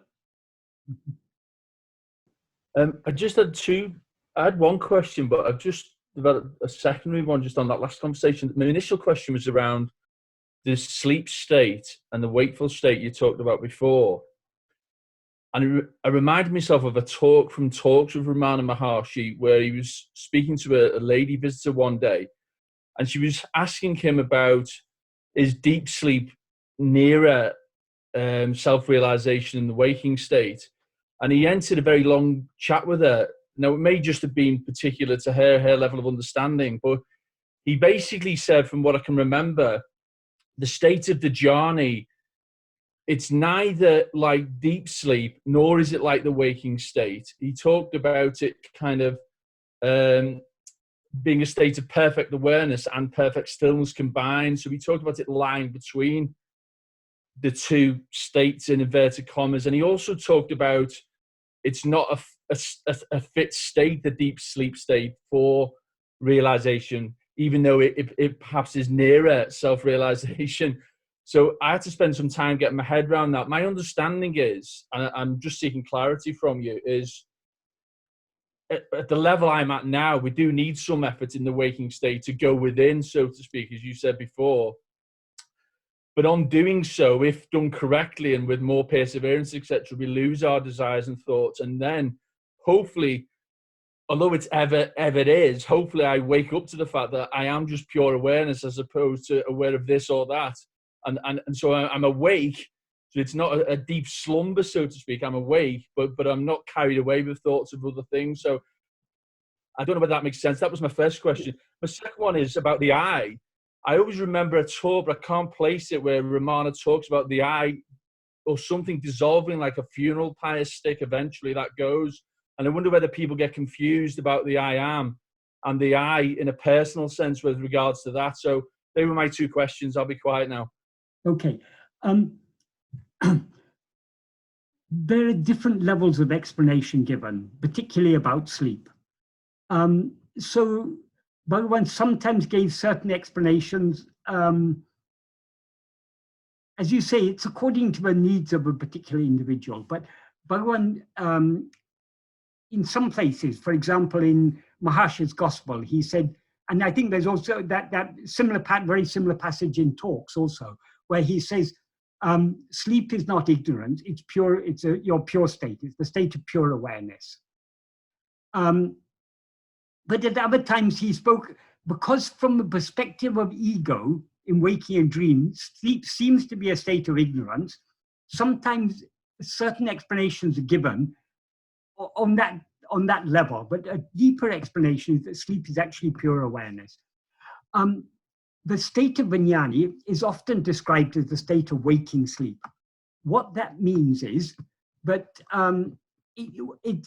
Vijnani is ever awake to his real nature, his or her. I mean, Vijnani is actually it, let's say it, because Vijnani is not a person. So Vijnani is ever awake to its real nature. And it's asleep to all phenomena. So in that sense, we can say it's waking sleep. But we can explain it in various ways. But the point we have to realize, our real nature is pure awareness. That is the fundamental awareness I am. That is our real nature. When we rise as ego in waking or dream, we are no longer aware of ourselves as pure awareness. Ego is a mixed awareness, an adjunct mixed awareness. And so long as we experience ourselves as this adjunct mixed awareness, we are aware of other phenomena. When ego is absent, as in sleep, then what remains is just pure awareness. Because as Bhagavan says in verse 26 of Arunachala, if ego comes into existence, everything comes into existence. If ego doesn't exist, everything doesn't exist. Ego itself is everything. So in the absence of ego in sleep, what remains is just pure awareness. Though sleep is a state of pure awareness, ego is not destroyed in sleep. Why? Because ego is false awareness of ourselves. In order to destroy that false awareness, we need to be aware of ourselves as we actually are. That means that as ego, we need to turn our attention within and see what we actually are. When we as ego see that pure awareness, the very moment we see that, we see ourselves as pure awareness, we are thereby destroyed. That is, we as ego are thereby destroyed. In the case of sleep and other states of manolaya, like such as coma or anesthesia, or even certain types of yogic samadhi, ego subsides, and by some artificial means, right? In the case of sleep, we subside because of tiredness. In the case of anesthesia, we subside because of drugs that are given. In the case of coma, it may be because of some brain damage or something. In the case of yogic samadhi, it's because of pranayama, or whatever exercises they're doing. Some artificial means the ego has been forced to subside in laya. In laya, the ego isn't destroyed because ego subsides first, and then what shines forth is pure awareness. But the pure awareness doesn't destroy ego because ego is absent. In a court, you can have if a convict is, and that is a murderer, has escaped, in the court they can have a judgment and say, okay, this murderer should be executed. But they can't carry out the sentence in the absence of the murderer. If the murderer is loose, hiding somewhere, they can't carry out the sentence. You have to first catch the murderer, and then you can bring him and give him the death sentence. Ego is just like that. Ego is absent in sleep, so it can't be killed in its absence. It has to be present in order to be killed. So it's in the waking and dream state where we need to make effort to turn within and see what we actually are. If for one moment we see what we actually are, that is, if we see ourselves as pure awareness, in waking and dream, ego will thereby be annihilated. If instead, whereas when we go to sleep, the first ego disappears, and then the pure awareness shines forth. And the ego's nowhere to be found to be killed by it. Is that clear? Yes, it is. Thank you. And your other question, what was that? I've forgotten. The secondary one was just, I remember a description, I think from Ramana, where he describes I think he was referring to the I thought maybe, but he talks about an analogy with like a funeral stick. Yes, that is in Who Am I, in Nanya. Bhagavan says in the 6th paragraph, he says, I'll tell you exactly what he says there. He says, only by the investigation, who am I, will the mind cease to exist. And then he refers to the investigation, who am I, as the thought, who am I. The thought, who am I, having destroyed all other thoughts, will itself in the end be destroyed like a corpse burning stick. That's like the stick used to stir a funeral pyre. What he means by the thought, who am I, is the attentiveness with which one investigates oneself. That is, a thought is the attention we pay to anything. If we pay attention to anything other than ourselves, that is just feeding the mind. Whereas if we turn our attention back towards ourselves, that self-attentiveness, that turning of our attention back towards ourselves, is what he refers to metaphorically as the thought, who am I? So the more we attend to us, by attending to ourselves, we thereby destroy all other thoughts, and then eventually even that self-attentiveness will be destroyed. Why will the self-attentiveness be destroyed?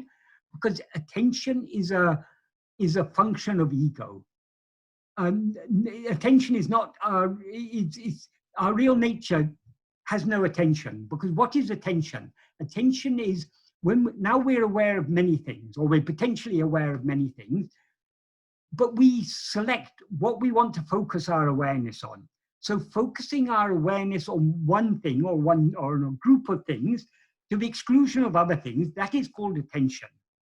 So it's only as ego we're aware of many things. So only as ego are we able to attend to one thing or another thing. So if instead of attending to anything other than ourselves, we turn that attention back to attend to ourselves, that's what Bhagavan calls the thought, who am I, in that context. That thought, who am I, that attention towards ourselves, that self-attentiveness, will destroy all other thoughts. And then it itself will be destroyed, because ego will be destroyed. And without ego, there's no attention, because without ego, there are not many things that we're aware of. Pure awareness is never aware of anything other than itself. So there's no question of any attention. In sleep, we can't attend to anything, because we're aware of only one thing in sleep, I am. So we can't attend to I am, because there's nothing, I mean, it's only where there's a selection of things that we could be aware of, but we can attend. So attention is the nature of ego. So turning our attention within will destroy all other thoughts. And then even that effort to turn within, even that attentiveness, the effort and the will to turn within, even that will eventually be destroyed, because and along with, it'll be destroyed along with ego, the one who is attending. Is that clear? Yeah, that's very, very helpful. It's helped me a lot. Thank you. I think we had Abhishek next. Yeah, Abhishek was next. Yeah, hi. I think it was Child before me. Is it okay if I go?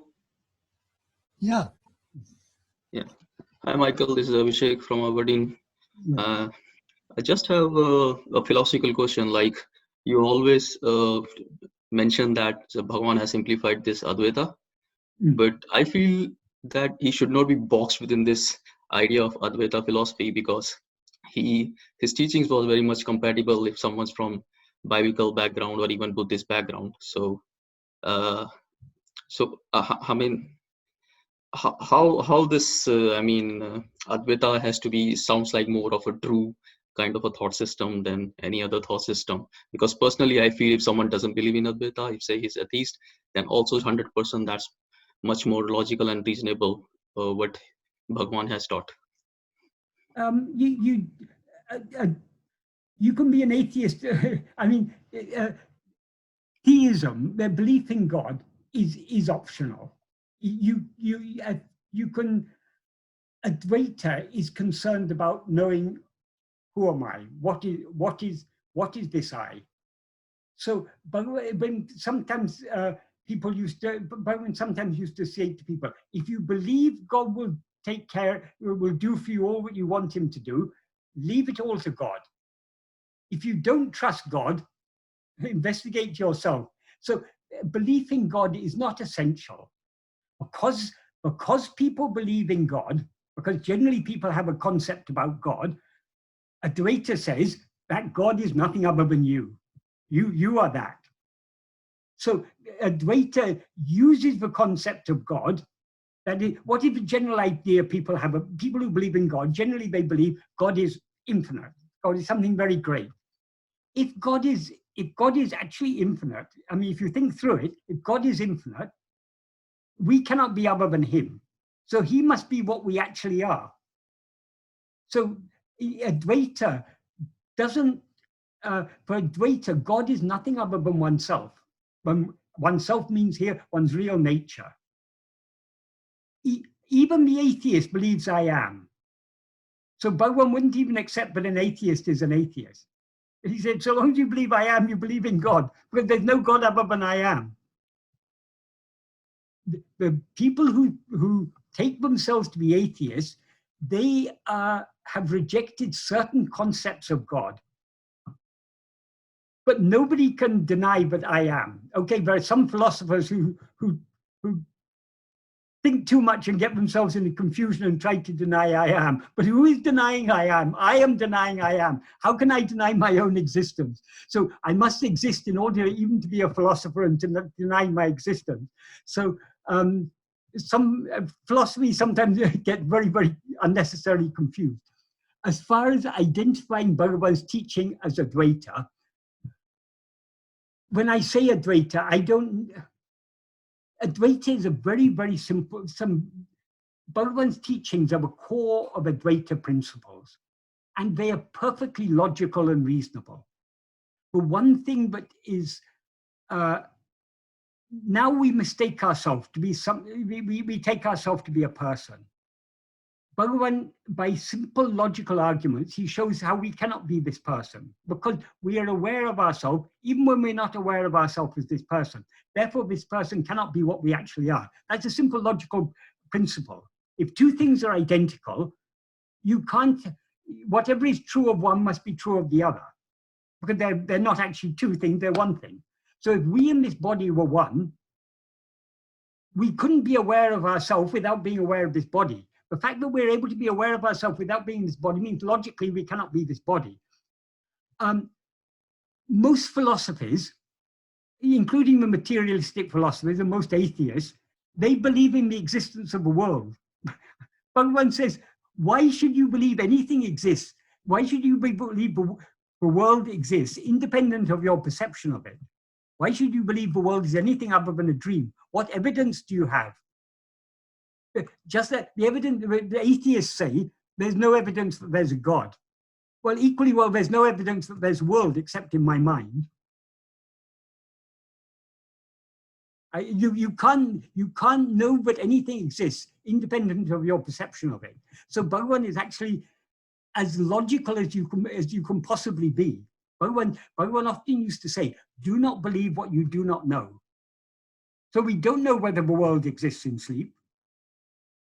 So why should we believe it? We don't know that the world exists independent of our perception of it. Why should we believe it? So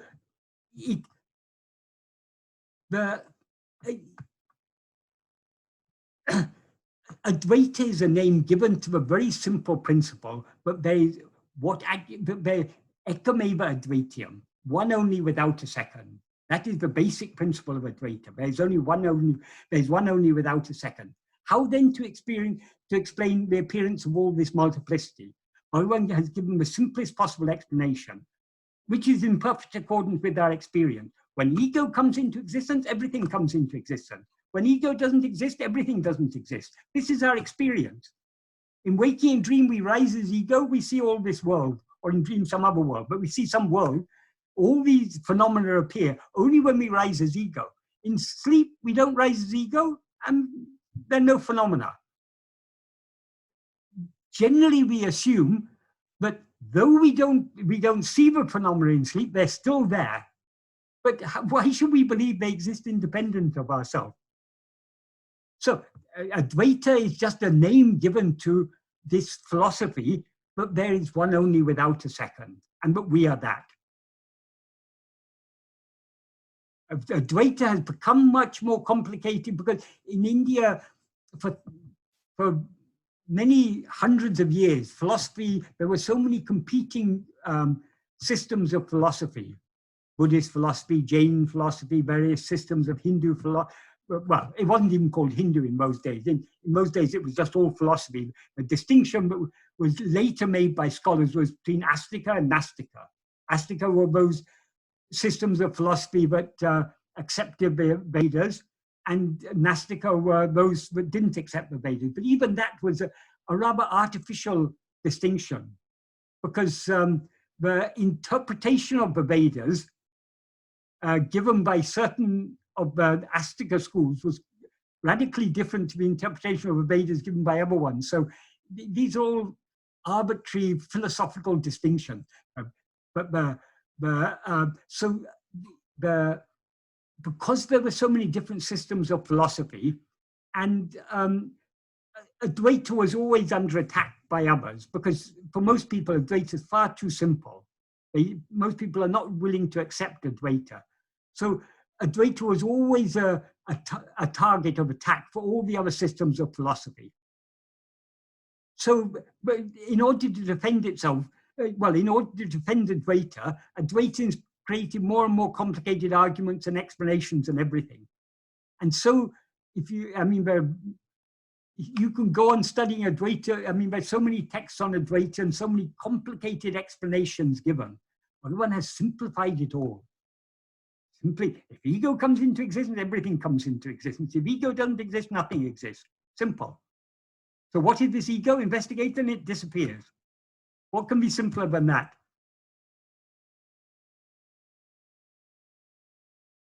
Another reason why Advaita, another thing that has led to the complication of Advaita is in Advaita they say the problem is ignorance, avidya. And the solution to avidya is vidya. So ignorance is the problem, knowledge is the solution.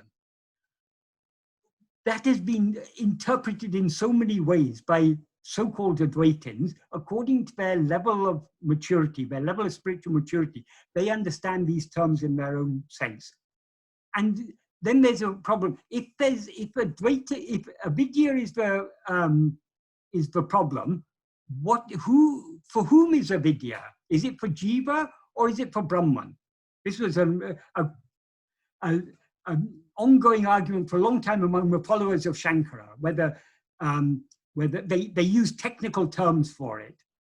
That is, they talk about the vishaya and the asraya. The vishaya is ignorance of what? Ignorance of oneself. That's the vishaya of ignorance.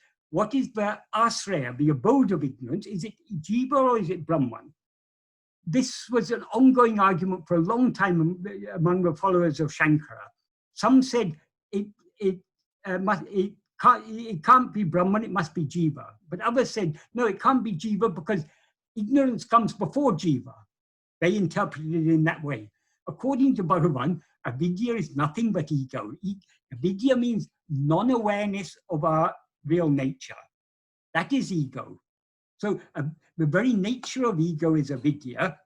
And what is the vidya that will remove avidya? It's not book knowledge, as many take it to be, but if you study all the Upanishads and the commentaries on them and all these things, then you'll slowly you'll get rid of your avidya and replace it with vidya.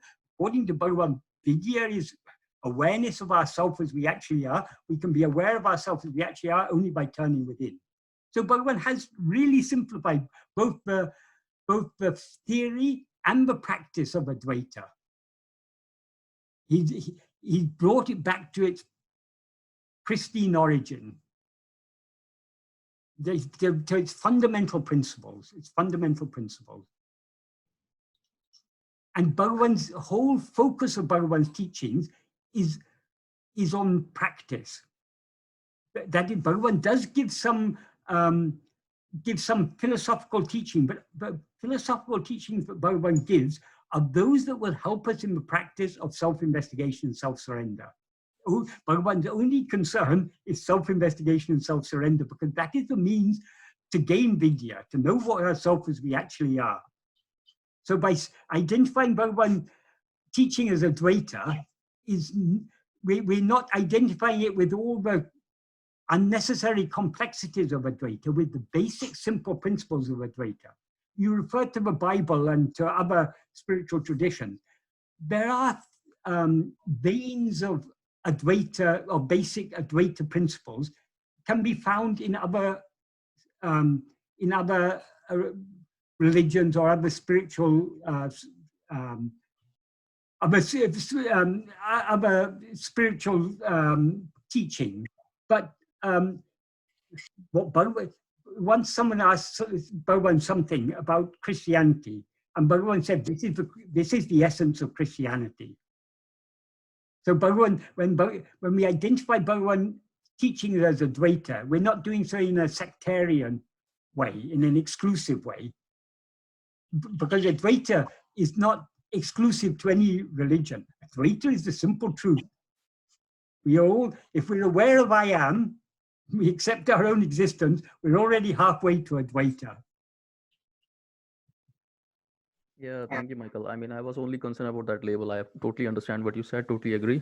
But just because of that label of Advaita, because I also read about Buddhism, which is like, there's also a similar concepts in Buddhism about emptiness, which anatta, which for me, from the practical terms, is not much different from this like egoless state or anything like that. So, but you always use this term Advaita, despite the fact Bhagavan was so simple that he could like his teaching was so basic and so simple that it can be understood and grasped by anyone from any background, even that person has familiar with Advaita or anything else. So that's the reason I asked this question about this link of this label Advaita. Yes, but Bhagavan himself is, I mean, in Uludu Napadu, Bhagavan himself has used the term, he says in verse 37, he says, even the contention that declares duality in spiritual practice, non-duality in attainment. The term he uses for non-duality is non-Advaita. So Dvaita in spiritual practice, non-duality in attainment is not true. Even when one is eagerly searching for oneself, and when one has found oneself, who indeed is one other than the 10th man? So Bhagavan is implying there Advaita is always the truth. But he's not using Advaita there. It's not in a sectarian sense. It's in the sense of the fundamental principles. But we are that. So I mean, it can be used as a Tamil term for Yella Mundru kind instead of Advaita. So it's all about using the language, right? Yeah, we can say Ella Mondru, but even Ella Mondru gives room. Ella Mondru, for those who don't know, means all is one. But even to say all is one, there is only one. There is no all. It depends on how we understand. If we by all is one, we all these many things are one, that is a bit confusing. If we mean all there is only one, that is, there's only one thing that exists, then that is Advaita. Because Advaita is a very special kind of, philosophically speaking, Advaita is a very special kind of monism.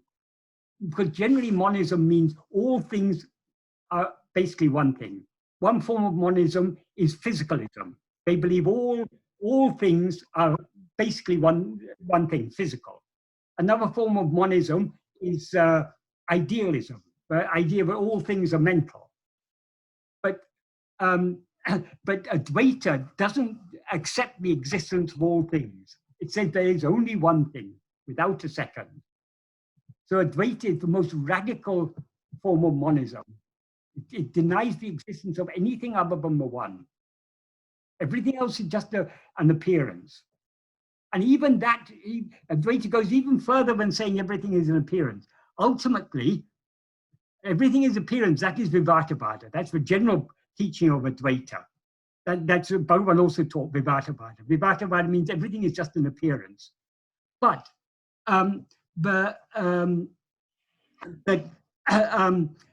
ultimately, Advaita says, ultimately the truth is not even Vivatavada. Ultimately, the truth is Ajata. Nothing even appeared. Yeah, exactly. The Ajatavada has an equivalence in Buddhism also, which I don't really remember the term.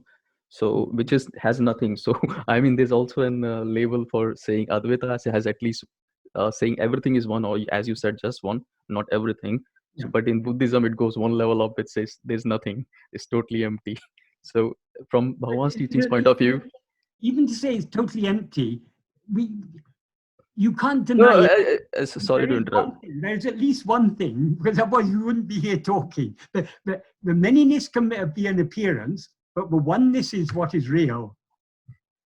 There's one last question from Meshtil. I don't know, that may have vanished now. Yeah, Mechtel, is she there? He did have a question. She yeah, did. I do have a question.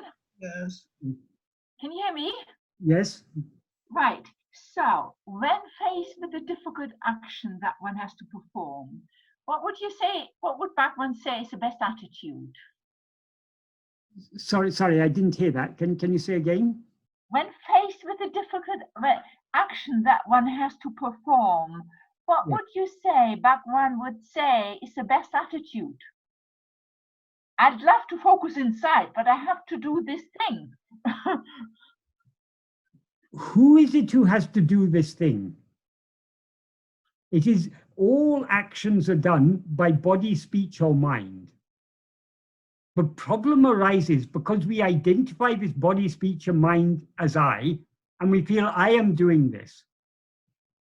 There are certain actions that the body, speech, and mind have to do because we have to experience our prarabdha, our destiny. Whatever we are destined to experience, we have to experience.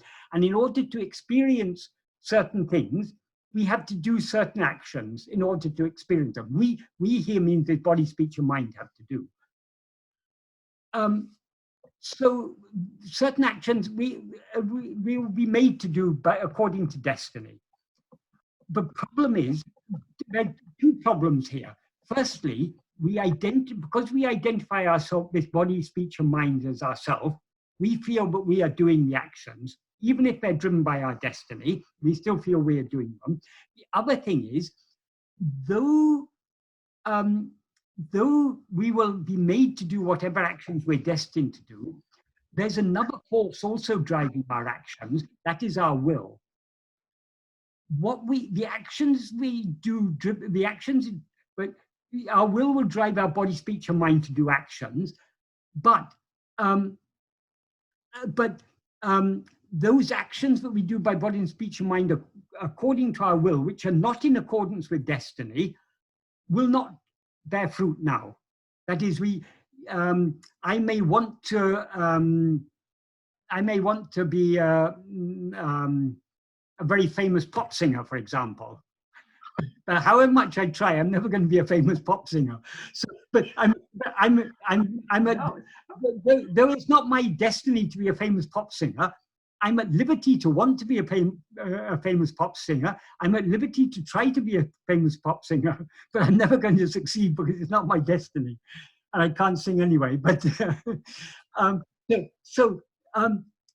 we need to detach ourselves from actions, which means we need to detach ourselves from this identification with the body, speech, and mind.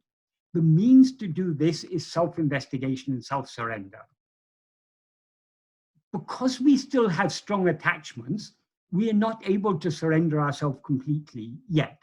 But we have to, so we are following a path, we're following a process. We are trying to follow what Bhagavan taught us. We're trying to turn our mind within and thereby weaken, reduce the strength of our desires and attachments, and thereby surrender ourselves. So the more we follow this path, the less we will find actions to be a dilemma, because the more our desires and attachments and likes and dislikes, the more they're reduced in strength, the less they'll be driving us to act. And so whatever actions are going on will be according to destiny. That is, by reducing the strength of our desires and attachments, we reduce the extent to which we're acting according to our will, and we are also making it easier for us to yield ourselves to what is anyway going to happen according to destiny. That is, yielding ourselves to the will of God, as it's sometimes said. So let us not be concerned about actions. In Nana, Bhagavan says, just before he uses that train analogy, carrying the luggage on one's head, he says, when we know that the one Parameshwara Shakti is driving all karyas, that means making everything happen as it's meant to happen, why should we, instead of yielding it to ourselves, be always thinking it's necessary to do this, it's necessary to do that? So what Bhagavan says there, why should we suffer thinking about how we should act? Let's just surrender ourselves. Instead of carrying the burden on our head, leave it aside on the train. So the more we subside, the more we yield ourselves, the more we surrender, the less concerned we will be about actions. And those actions which we are destined to do well, not even we, those actions which our body, speech, and mind are destined to do, they will be made to do. So we shouldn't be overly concerned about actions. Of course, so long as we have that sense of doership, we should try to act in a moral, ethical way. We should try to avoid causing harm and everything. Those are basic principles. But apart from that, we shouldn't be concerned about our actions. What we should be concerned about is about surrendering our likes, dislikes, and desires, and ultimately surrendering the ego that has those likes, dislikes, and desires. Does that at all answer your question? I'm sure you had something more specific in mind when you talked about.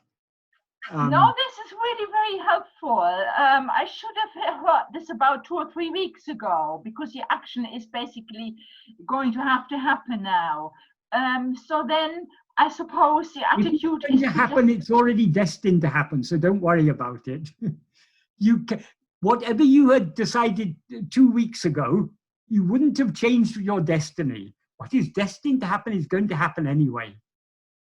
Oh, that's lovely. Thank you. So we have nothing to worry about. Our only concern should be to surrender ourselves. That's the only responsibility Bhagavan has given us is to let go, to surrender. Not to carry the luggage on our head, to put it aside and travel happily. Thank you so much, Michael. Well, it's Bhagavan who said that, not me. So all thanks to Bhagavan.